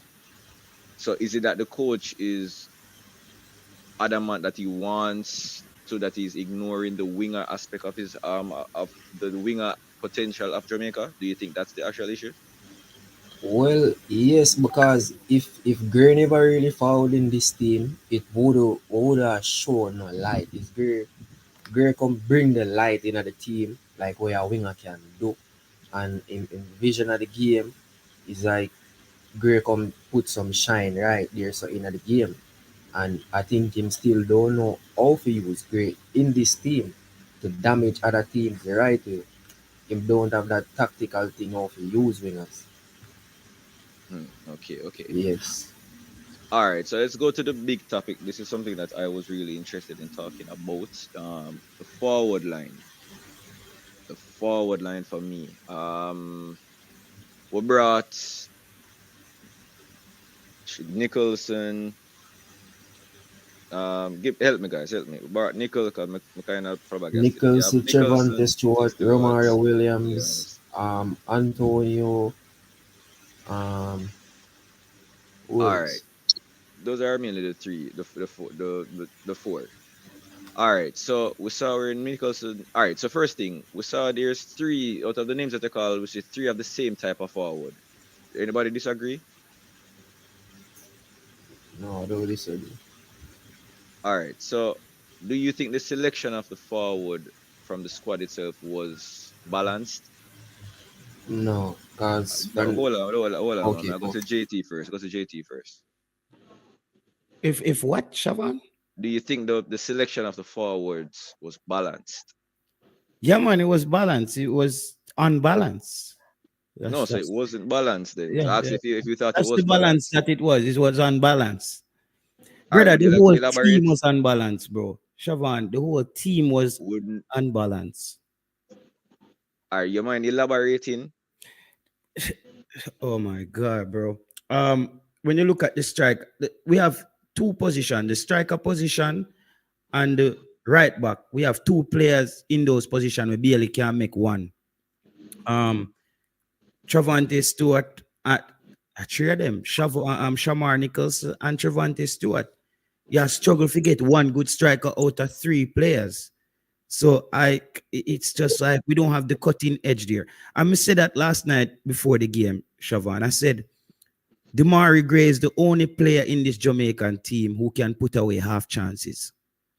The other players we have, the other strikers need 10 chances to score one goal. How about Mikhail? Including Mikhail. In the Jamaican setup. Maybe at West Ham, that's something else. But in the Jamaican setup, it just hasn't clicked for Mikhail, and it's not his fault. He's playing in isolation. He's playing that Swedish type of football. Again, the large ladder back. Listen, the same problems we're having with our coach now.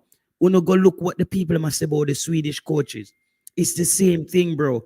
They have the guy from Newcastle, Isak, up front, I run down the ball, and just Sweden defend.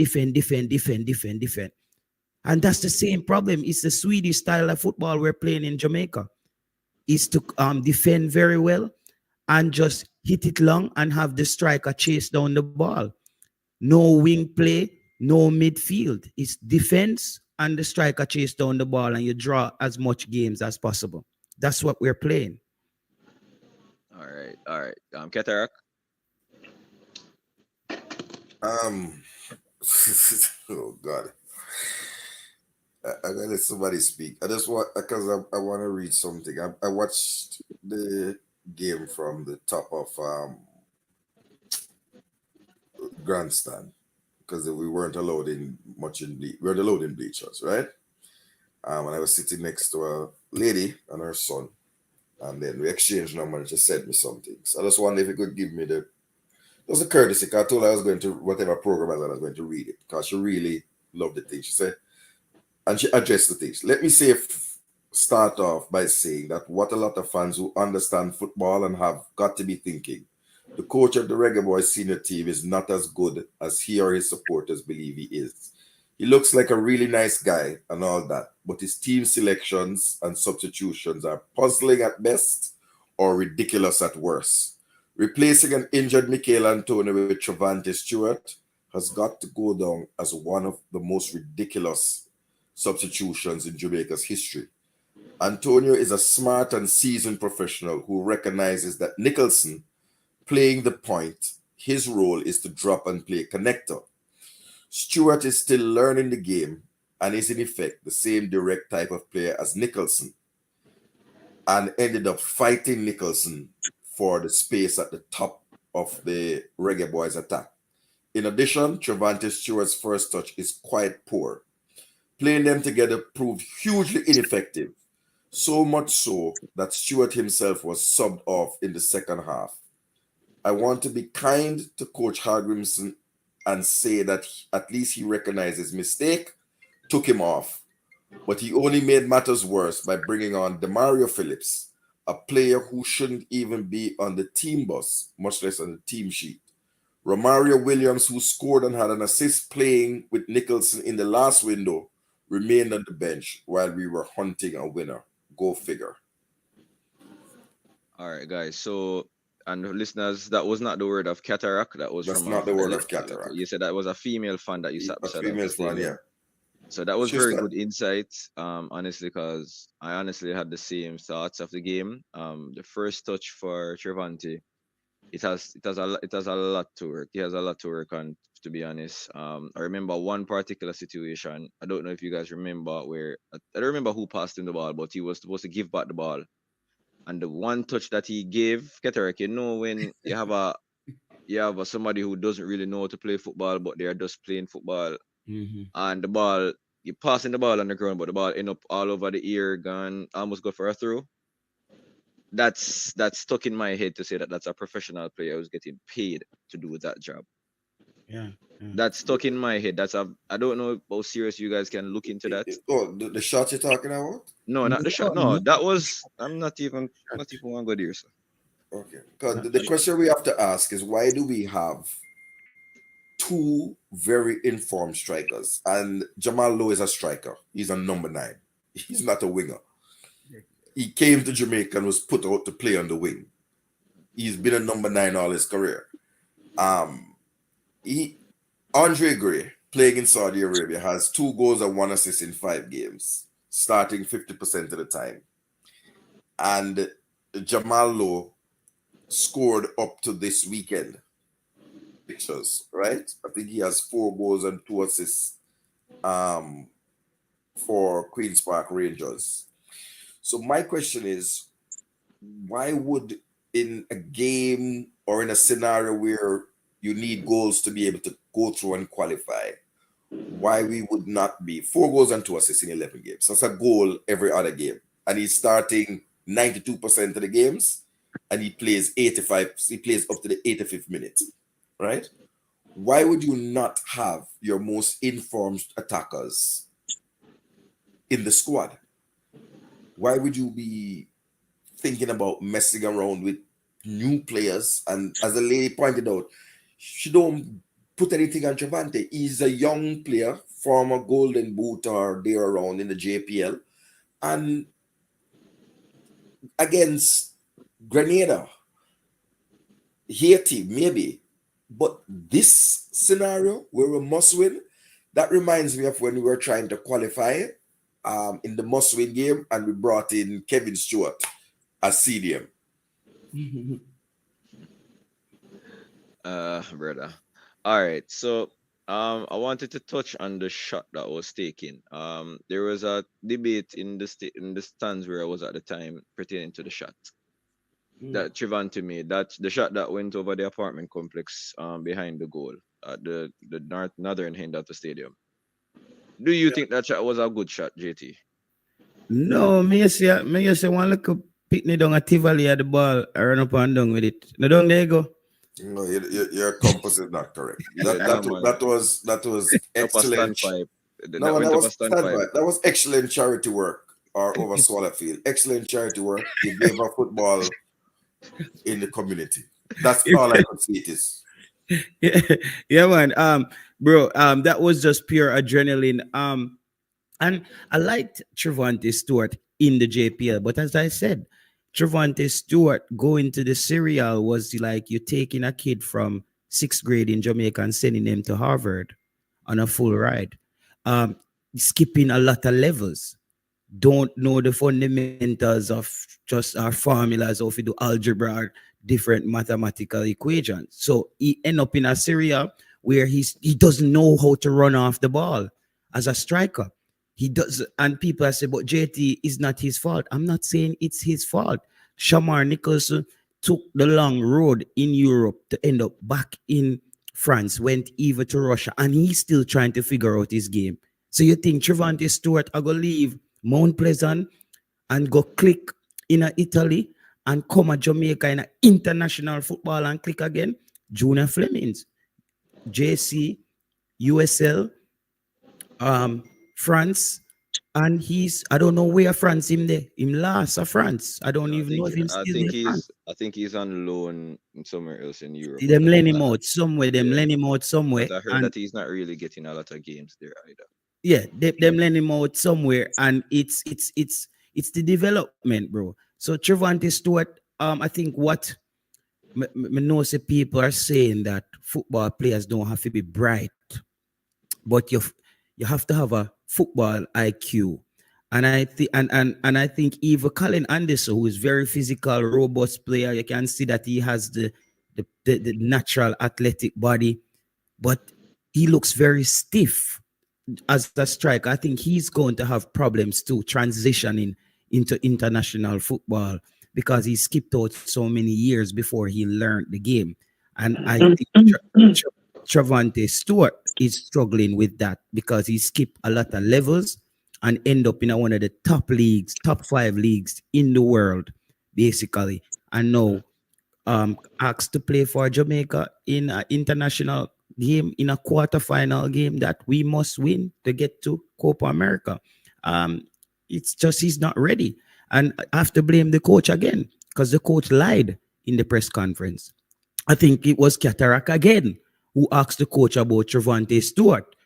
And the coach also spoke about something later where he said every player, you notice every reggae boy player who's playing at their club is they're playing well. Trevante Stewart is not playing well at his club. We see all the games. You see that Siobhan in the group. Kimo posts when he match a player. And we're watching him. He looks lost. He looks lost. So I didn't expect him to come into a team where he's not even training with the team more than 3 days and to have cohesion with the team.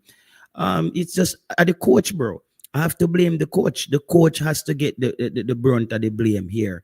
I can't even blame Trevante Stewart. Them call him and he's a good citizen, a patriot, and he come play for Jamaica and just kick with the ball, don't I? Wanna say don't I one place, don't I? Clarendon. That's all for you. All right, Wayne, your opinion? Yeah, to all credit to Trevante, that wasn't a shot, really. That's a missed, really. Sometimes, as you say, adrenaline, him just see the ball big and him just swing, Unfortunate, him not make the connection that him had intended to, and the ball skied. I mean, ordinarily, what you'd want to have is that you'd want to have your team giving a striker a lot of opportunities or creating a lot of opportunities like that for the striker to play himself in the game. All right, let me ask you something though, because I was a little confused when I came. I was in the stadium a little late and I saw Trevante in the at like a striker position, but then I saw Bowser up there with him. What was the formation really that we were playing? All right, so I think it was, I don't remember, it was Cataract who made note of it. It's the lady. The lady, yeah, the lady, yeah. Each other yeah, they were fighting for each other because exactly that's what I observed. Because there was a situation in the second half. I quite remember. I think they almost even came. Where they clashed, almost both heads both together. of them went for the ball. Both of them went up for the same ball. So I think the point what you're making is that both of them they were both two strikers, then, right? I don't think that was the initial plan because when the game started with Mikael, Mikael was in the middle. Bowser kind of dropped back at a bit. No, okay. Mikael dropped back a bit. Leon was playing the false 9. Yeah. Antonio was playing the false 9, but when Trevante came on, it seems as if Trevante is used to being the man up front. Right. He's not used to being the one to supply ball or to link up the play. He's used to the one who's going to make that final touch into the back of the net. So there was an issue between them, and I think that's what the coach may have realized, that the two of them are basically together. They're always right beside each other. That's why there was no link up play between them. I heard Percy say that there was a good connection. I heard Percy. No. They were kind of canceling out each other, I think. Yeah. Really. I didn't like that formation, and I came in and I saw it, and I was like, "Wow, this is what the coach really playing. Is a maybe a 4-4-2 or something, I don't think that I'm not trying to defend the coach, but I don't think that's what that was the coach's idea. That was not the coach's instructions. And that wasn't just your natural. But even when he was in the JPL, that's the position he plays. He plays at the top of the attack.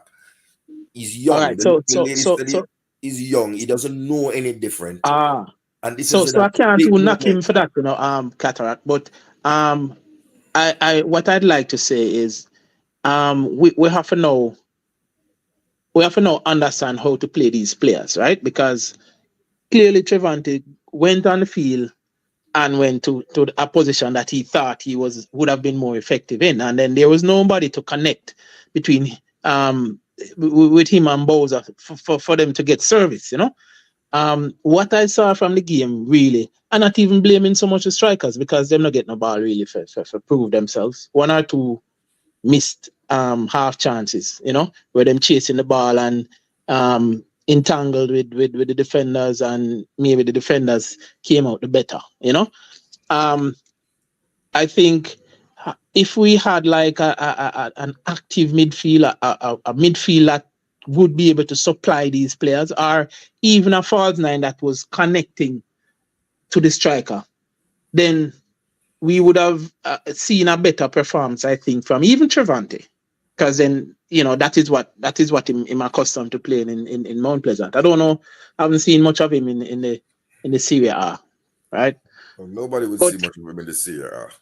Yeah, I think not he's there. He's just a player that has gone there, and he's acclimatizing and getting a couple of minutes here and there. Yeah. No, he's been getting some more minutes, you know, Cataract. What they call minutes? He played 90 like minutes. About 40. I think he played 90 minutes yet. But he played 45. No, not playing on 90. So am a selector? I thought I may have the selector for play 45. When you are a professional player, you play 90 minutes. Yeah. No, I wasn't expecting him to even be playing 45. The first game he got 10 minutes, and then a new coach came in now, and I'm surprised. And they increased his minutes a bit. I was quite surprised by that because his first game he was lost, and now they gave him 45 minutes to show how lost he is. I don't want to underestimate his potential. As you say, he might have skipped a level. I share with that. But sometimes this is what some players need for rise to the occasion. You know, I mean, I can attest to that. With lots of players, you know, in youth development. One of my very young son plays football, and he was drafted to play from grade 5, and he went to grade 7, and in his second year at grade 7, he was first year was last in the team, you know, but in second year at grade 7, he captain in the team and doing very well. I mean, him get high grades, high assessment. So I'm saying there's hope for Trevante, right? He's still young. This is not an assessment of Trevante, but Jay Taylor, you're not right. 11 minutes, 30 minutes, 34 minutes, 21 minutes. Can't help him in progress, but it really. increased there, Cataract. You saw the increase, 30, but 20. Him going back to 20. But look here, that is expected with a young player from a non-traditional footballing country who has gone to a top 5 league in the world. So I don't have no critique of the player, as he needs to go there and develop, become tactically aware, become fitter. I guess he's gonna have to become technically better, because they're not gonna stand for that in Italy. At least they do the technical things correct.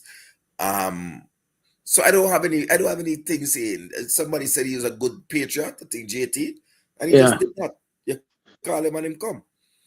He never called himself. Well, the football in IQ is probably one of the areas that the development would serve him well, you know.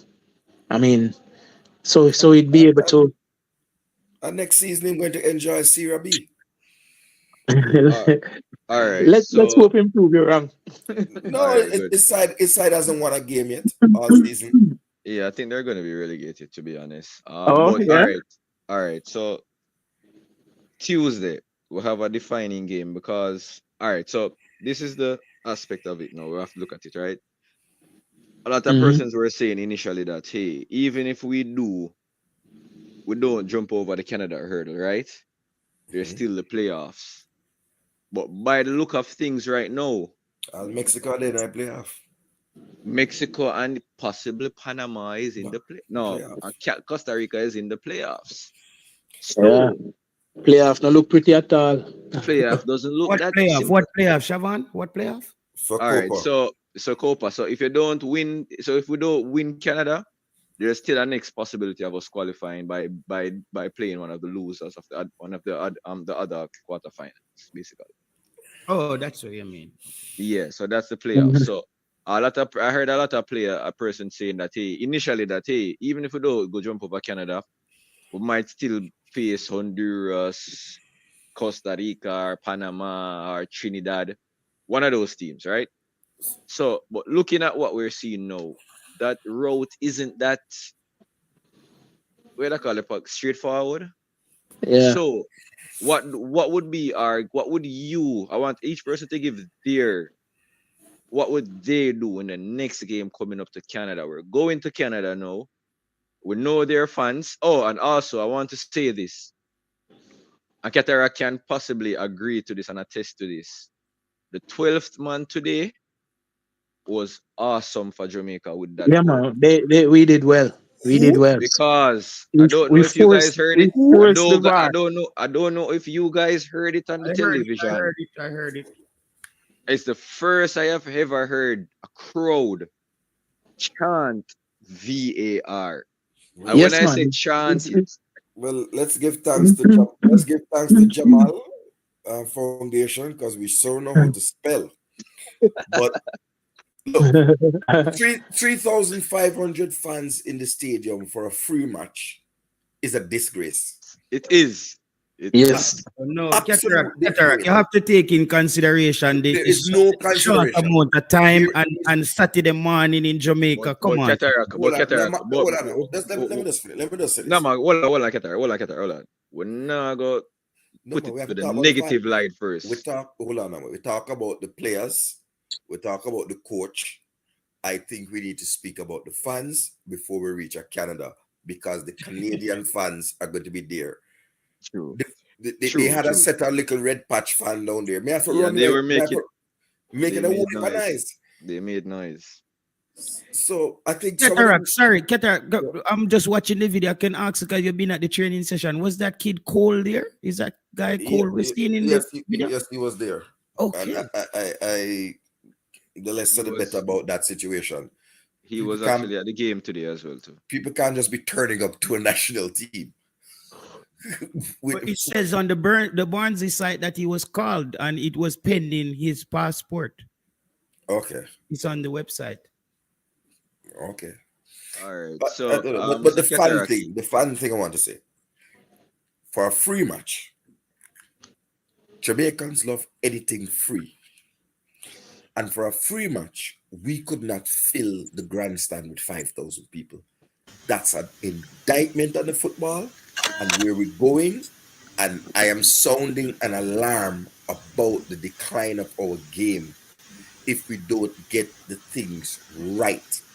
The communication with the fans was absolutely poor, right? Because if from yesterday they were saying that this, instead of telling us the game are going to play at 9 o'clock when lightning will flash all over here, right? And say, look, the most likely is the game tomorrow morning. And only per man no go to market, brother. Our wife, our girl, them do that. So that Saturday morning thing don't count. It's not like a work day. There is absolutely have to understand why it is that the JFF could not market a free game to the fans to get them in the stadium. And I'm going to say this on the fan and then leave it. Last week, Sunday, I went to watch Guatemala. I went to Usain Bolt Tracks and Record. A war me for war. I broke a glass to a man. I say, yo, turn on the football. Everybody there wanted to watch MMA. You know what? Done. So it's mute the mic now. Right. The people wanted to watch MMA. And they wouldn't even turn on the sound until like 20 minutes into the Guatemala game. Because we have war, literal war. The interest in the reggae boys is waning. It's dwindling, to be honest. It's dwindling. It's at an all-time low. This is you saying who love Man United. And Doing nothing to help that. It's almost like this is they're comfortable with this as is. I just don't get them. All right. So what I heard, the reason why Qatar, because remember yesterday the initial report was that the game was free, but then the JFF had to take it down. So what I heard was that Concacaf reached out to the JFF and said that, hey, you cannot say the game is free. The game is free, but you cannot advertise that it's free. So that's what I heard. No, Okay. I don't know where I don't know where you I don't sorry. I can't say what your source is, but I don't know what that would come in. I have been to um the things at Leeds, for example, when they say, oh, everybody coming for £1, which is basically free. So CONCACAF doesn't tell you what you can or cannot charge No, at a I said I'm game. just I understand, but I was just saying what I heard. What was the Yeah. reason why they had to tear down the initial post? Because it was not until me and MG got to the stadium we heard that this game was actually free. Because when I was walking in, true, I had the media pass. I never had it on me around my neck immediately, but I realized that the securities were just letting me through everywhere, not stopping me. So I was saying, hold on, but I have my pass. But then somebody said to me, say, no man, it's actually free. Them just can't announce it. CONCACAF Yeah. told them after they made the post to take it down. Hey, you can't advertise the game free. I don't know what had caused it, so I just left it there. All right. But you are right in that, Cataract, to say that the interest in the reggae boys it is dwindling. However, what I will say though, Cataract, and it's extremely disappointing, and I wish we could do something about it. There's a lot of persons who are in Jamaica when the games are playing. They're on YouTube watching the watch alongs, and all they can say is send me the link, give me a link. That's something that irks me. I Yeah. don't know about anybody else, but that irks me because you cannot be if you're somebody that's going to be bashing the JFF, so the JFF workplace, the JFF, none of this. If you cannot spend $1,500 to support your national team, I don't think you have the right to come out and disrespect or criticize the JFF. You cannot criticize any of the players because you don't contribute to the JFF or to the national team. If you don't contribute, I don't think you should get up and criticize. My opinion. You get up all the while and you say that, hey, I want this and even that. No. Support the team. That's the only way the team will get better. I don't know if anybody disagrees with me. If you do, you can let me know.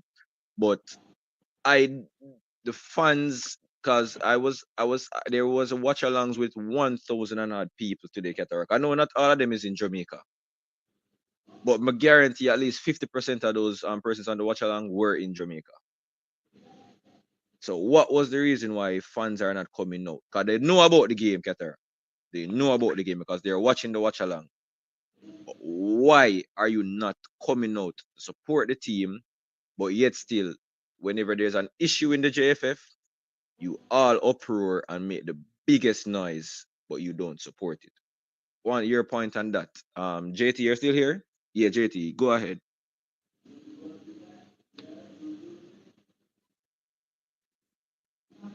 JT not here. All right, Ketara, go on ahead.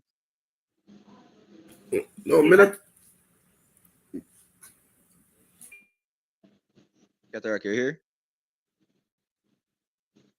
All right, Wayne, you can go on.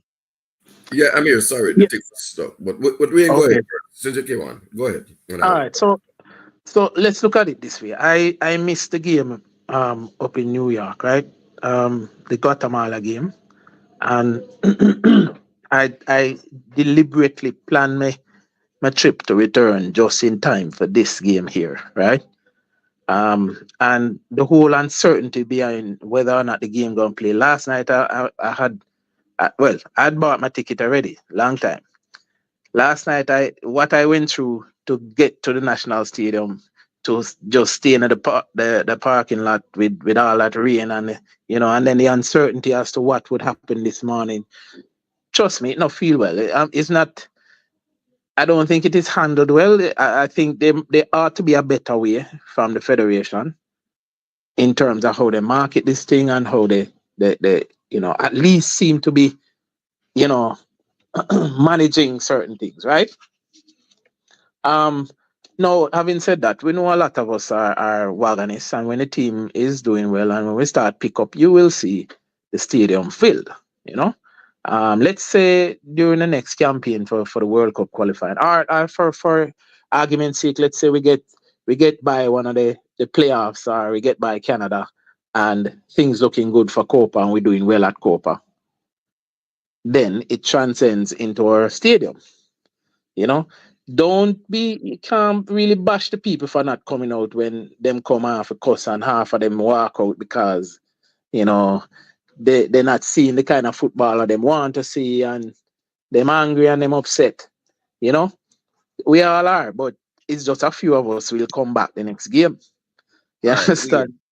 All right, Mhm. Wayne. So I hear your point, but I have to rebuttal that because you know the reason why the Manchester United fans have so much power with their owners Yeah, them loyal and them because fill the stadium.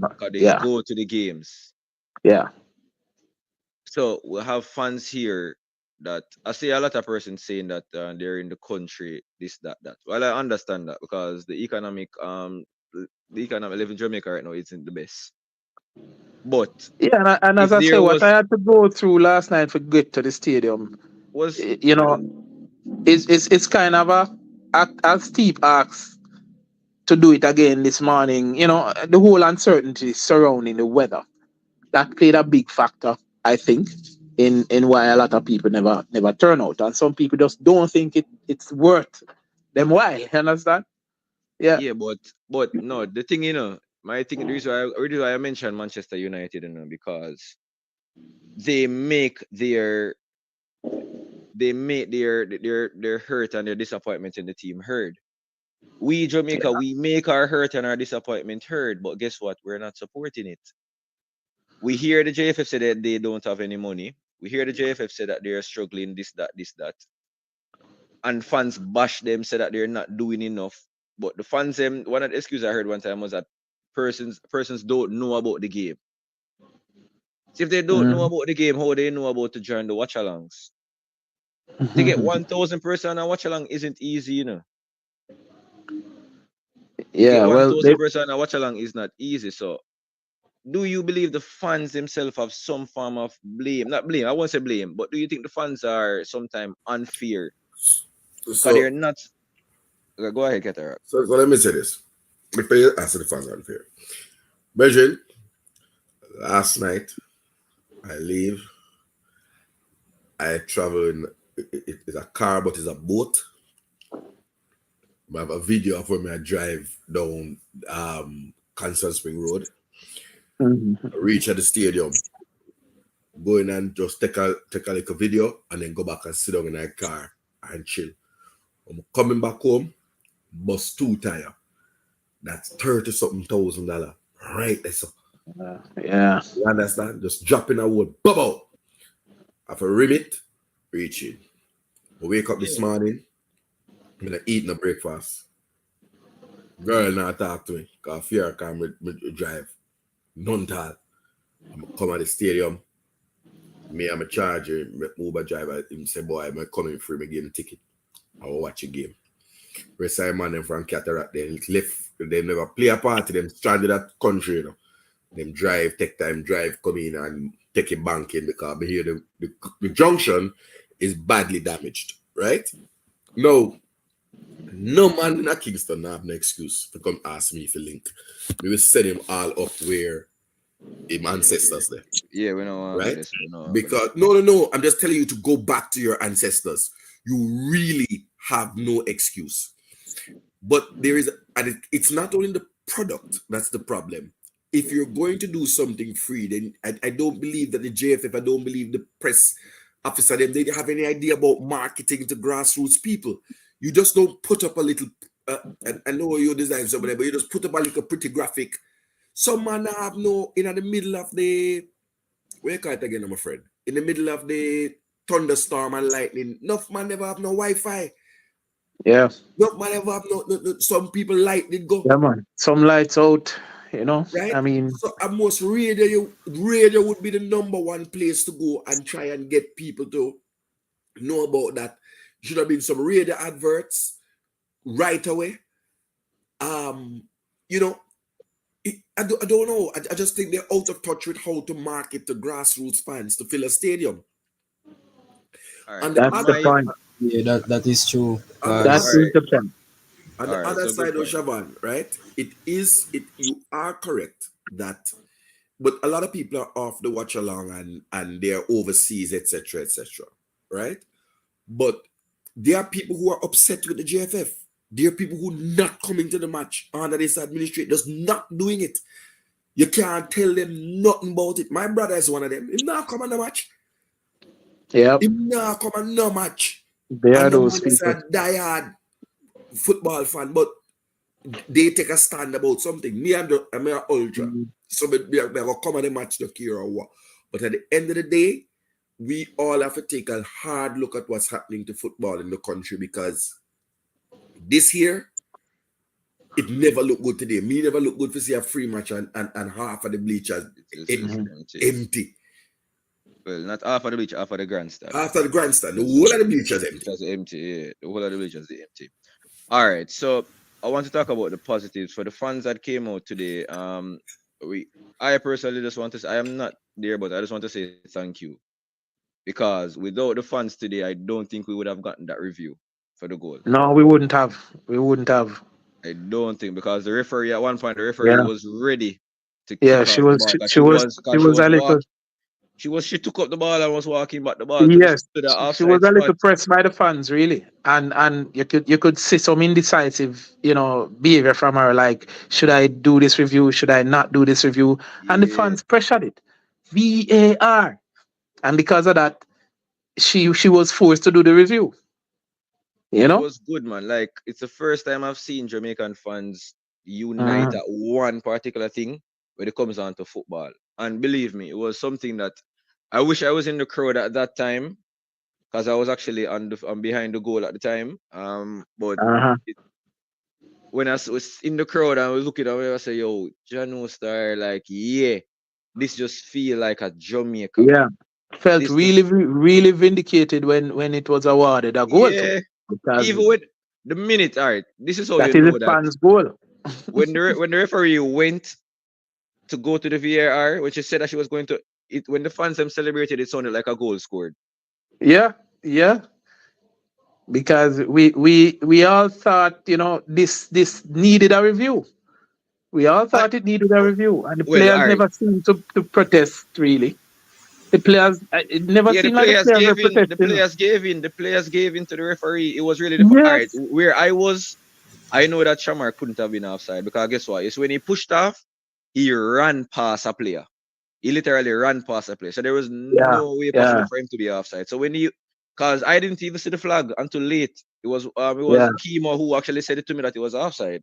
It was offside. And the lines, the photo official, the lines person had the flag up for quite a long time, insisting that it was a offside. So, but I wanted the fans that came out. What made it better as well is because all the fans were in one particular area of this grandstand. Yeah. Because the reason why the grandstand looked like half of the grandstand was empty was because the sun. So everybody went up to the top of the grandstand. To go down to Yeah. So the sun. So when everybody was in that particular region, it sounded louder than when the stadium is half packed. Believe me. It's the loudest I've heard the National Stadium in a long time. It's the first time I've heard chants for that particular period. So it was the grandstand of the arch right over at the top. So the sound, which part you used to know, it go far, it go echo more.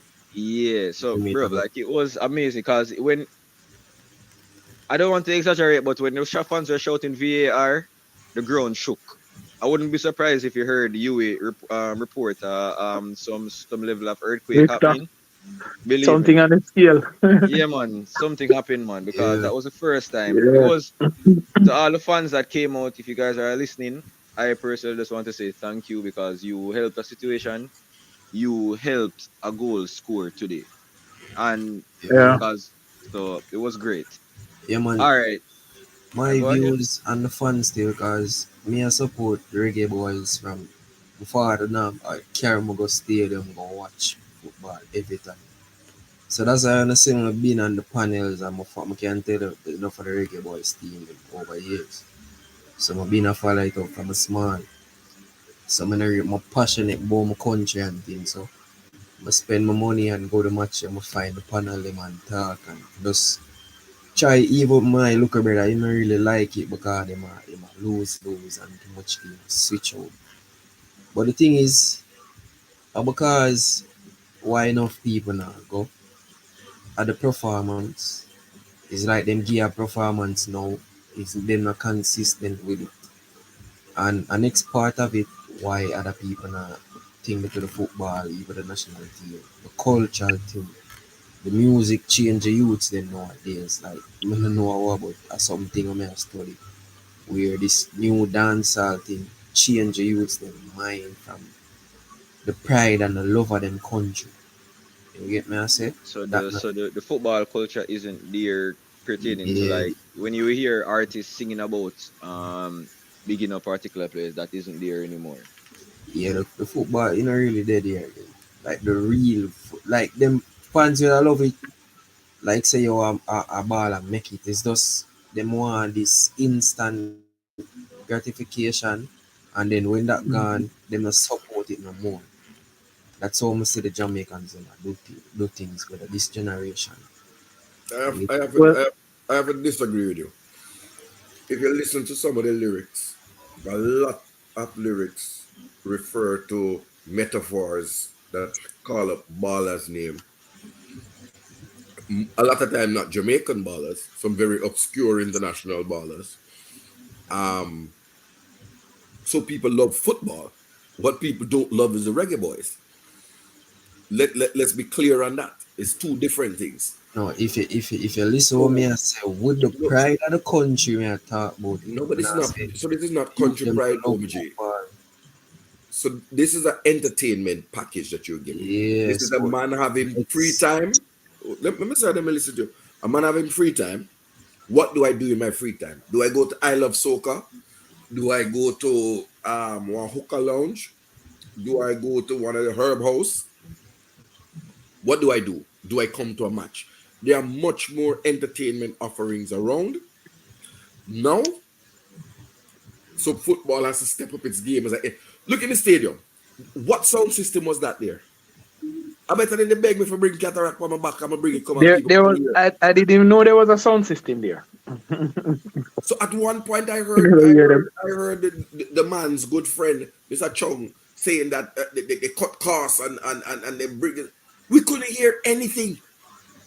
Nothing. So there was no music playing to have a little vibe. During the VAR, some music so that drop and so the fans just entertain themselves. There was no I was there from early. There's no music playing before, no music during halftime. well But I but think music cataract, we really have a problem, though, you know, because I don't think we're that disconnected with football. Because if for instance this game were, let's say, um uh, a KC versus a JC and it was free to go in the national stadium, it would have ram. You understand? So we still are lovers of football, No, but I just said that. I said it's not football we're disconnected from. It's the reggae right? boys. Not even the reggae girls, no, the reggae boys. You know what somebody said to me? In the stand, I heard them murmuring, not to me. The team that played Guatemala could have win that game. Yeah. I don't know if I it's don't true. I, I don't think so. But I don't know if but it's and true. one of the things I'd like to know, though, Cataract, I'd like to see the demographic of the people, the loyal fans, the people who actually attended today. I mean, is it a wide cross section, or is it um a lot of people who would have connected back with the France 98 campaign? Because to me, those are the people I see still following up the program and still are the loyal fans. Because even before France 98, we had very little people in the stadium still enough. You understand? It's only during that campaign that we fill the stadium with football. You understand? All right. So Um, for me, when it comes this is something that I think the youth interest in the national team It It's isn't. waning. It's waning, and Yes, that's something that I've always said. The that's what I'm youth, trying to say too. the youth, it's the youths are the future. So if you don't have the youth support now, in the future they won't be here because the persons who are actually at the games are the persons who are been there. Like the Cataract who have been there from '98 and before. Those are some of the yeah, you still have some young persons coming in, but some of those Yeah, persons are just here for a Leon Bailey. So if there's a game playing now, if a Leon Bailey is not playing, the yeah. stadium probably empty. So if they're playing a game with mainly local players, the stadium probably empty. So they're not really there for the national team. They're there for a particular player.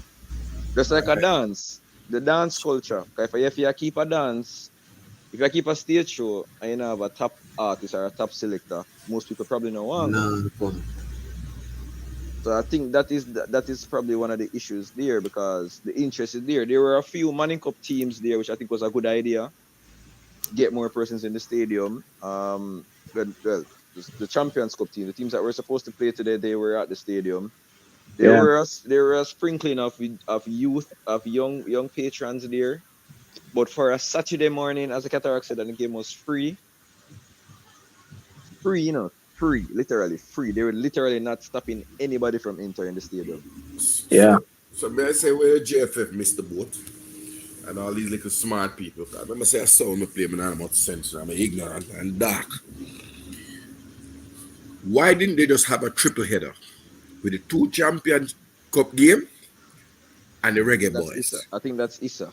I think No, Issa that was is the one. that is the reasoning that you do and the negotiation you do with your football stakeholding partner Yeah. to say, look, we need the stadium full. You need a game. I believe that I know they can't play before the Reggae Boys, right? Because of Concacaf rules. But if the games were immediately after, at least the grandstand would have full. Yeah, that's true. Cause Hmm. you'd have had some of those fans from the country school Yeah. Yes. coming. You would have had some of those fans from the country school coming in. So I, So 'cause the I JFF saw doesn't have the ability to think outside the box and just come up with creative ideas to what is a made. So all right. So what I'm saying, if life deal you lemon, you just make lemonade. So we get some lemon and lime. So we just make some limeade and put a triple header. That would have brought people out. Come watch your yeah. national team and watch your favorite Well, school team. Boom, boom, boom. The yeah, school bus I, them would have I, reached it. I think But me it was nah the look no work timing from of JFF, but the people them I better. think it was the timing of the officials still. They call the game that time for today. All right. So As the one. All right. players, So all right. So one final point because MG said that I don't think he's going to coming back. So we Hmm. about to wrap up because it's kind of getting late now. I do have work to do as well. So going for Tuesday's game, I want everybody on the panels in opinion on what they think we should be doing for Tuesday's game. It's important. We can't just win by one. We can't just win because we can't win by just one. We have to win by two clear goals in order to win outright. So we need to score three. first, Dan, if you're here. Yeah, man, but there, yeah, man. No, that's your opinion. Inside, what do you think about Oh, this my game? opinion. What do you think we'll My have to do? team, my team, we say this like the coach need to make the players who playing up top give us some pressing since like say we gonna play for our life at the last say at the last game like the Mexico game where Jamaica played the 98. I will need to go to work up, play the game like that and make the front three press, take a lot of body out the midfield and make somebody we can pass the ball with Johnson and make the plays them up top. We need them two midfielder we can click together and get some passes and get the ball them up top to the players in front. And just press and as a team, put in the work. Them can't be lazy on the ball and off the ball. And I think the players need to put in some more work. They really want this. You know what I mean? All So right, yeah. all right, Cataract.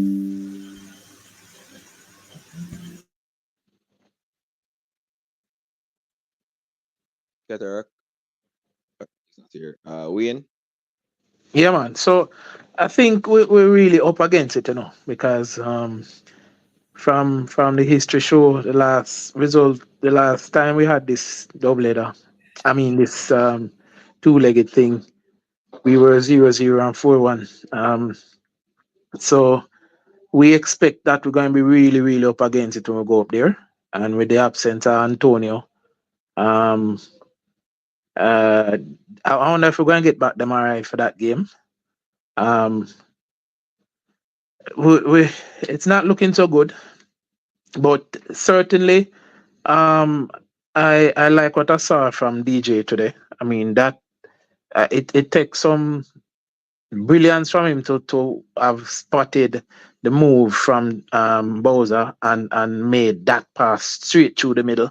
I mean, I was so pleased when he made that pass, and I think it just was kind of a reward for his efforts earlier on in the game. That something like that would have happened, and it resulted in a goal and him getting an assist. We need somebody definitely in the middle, like the brethren before said, to connect with him in terms of the moving the ball, progressing the ball into at least the second third of the field. We having all kind of problems getting out of our third, and we have to long the ball. And if that's our strategy, then we just need to ensure that we just spot the ball in the 6 yard back and launch it. You understand? If that's our philosophy, if that is what we expect to give us the results, then, I don't know who I'm going to use as winger. Hopefully, I see Cephas and I hope him produce something that will make us proud, and also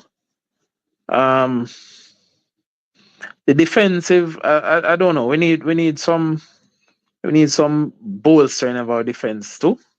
I like how Ethan Pinnock looked today. Him always look quality though. Him always look like a class player. But we have to just look at the positives of today's game and build on that, and build our game against Canada around that, because they are always gonna come now, complacent that they're home and them going to hit us for 4 again, Yeah. All right.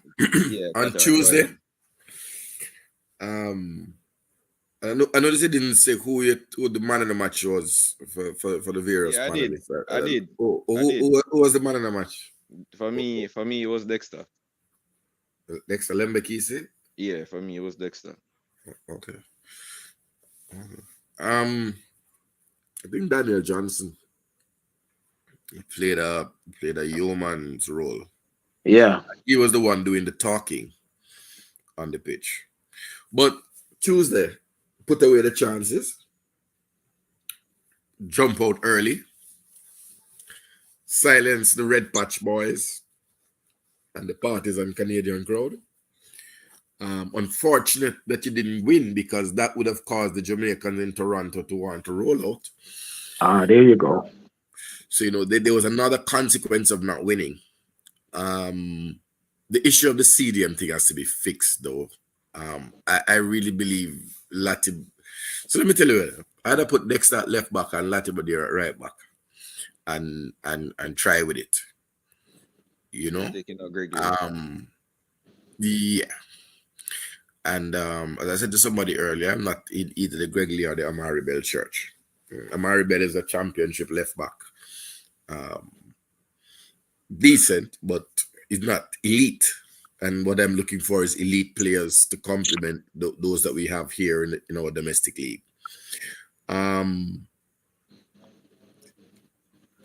CDM issue is the closest to the CDM we have is probably Kira Anderson, or you're going to live with a slower CDM in John Russell. But you can't have two.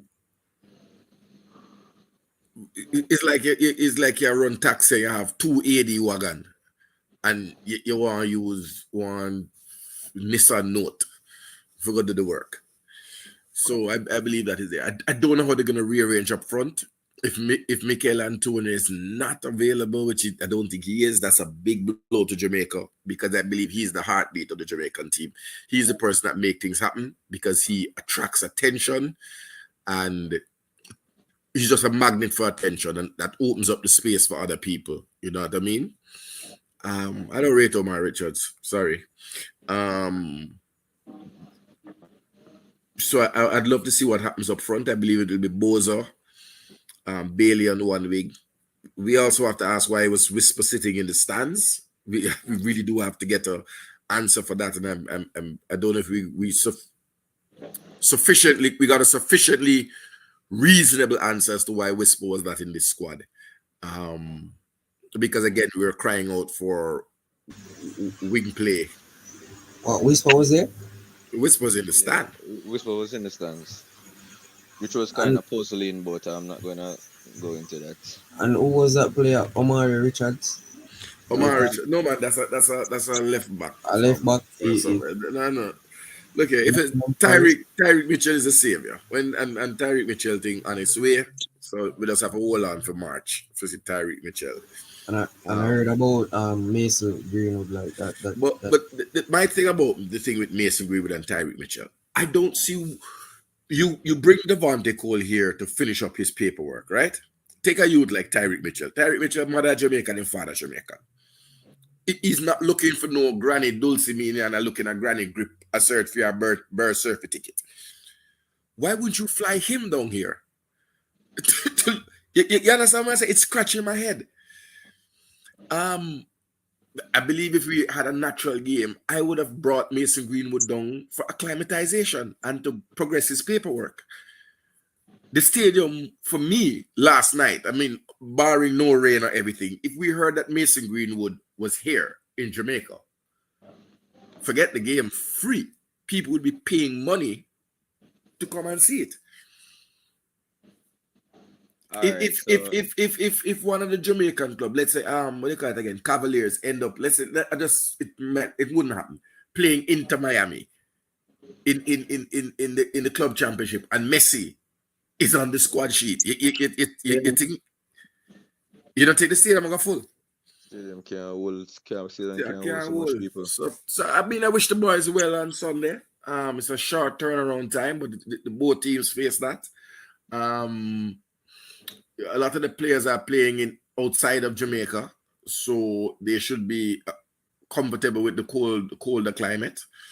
And we need to win by 2 clear goals. So my last concern is that we stop keeping clean sheet. Clean sheet, stop keep. Like how online class them just stop keep at school. All right, so I do want to appreciate. I don't know Nick O'Reilly.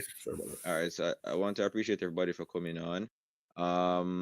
Unfortunately, I wasn't able to check the comments because I was doing something while I was actually talking. Because MG just asked me to just follow up. So we do want to appreciate everybody that came on. Do want to appreciate all the guests. You had Kyle, Katarak, you had Dan, you had Wayne. I'm not. JT came on earlier as well. I'm not sure if I missed out on anyone, but we do want to appreciate it. We do appreciate everybody for coming on. We will be having watch-alongs for the next games as well. And for the Manning Cup and Dacosta Cup fans, MG will be doing his review as usual. So again, thanks again for watching, guys, and see you. Peace. Siobhan, are you really there? I think there was JT MG today? Yeah, it was me. You almost say today? Yeah. Okay, bless up, man. Good artwork, you know. You do the artwork. Yeah, man. Do the Tough. artwork. Everybody has said the artwork tough, but the player didn't live up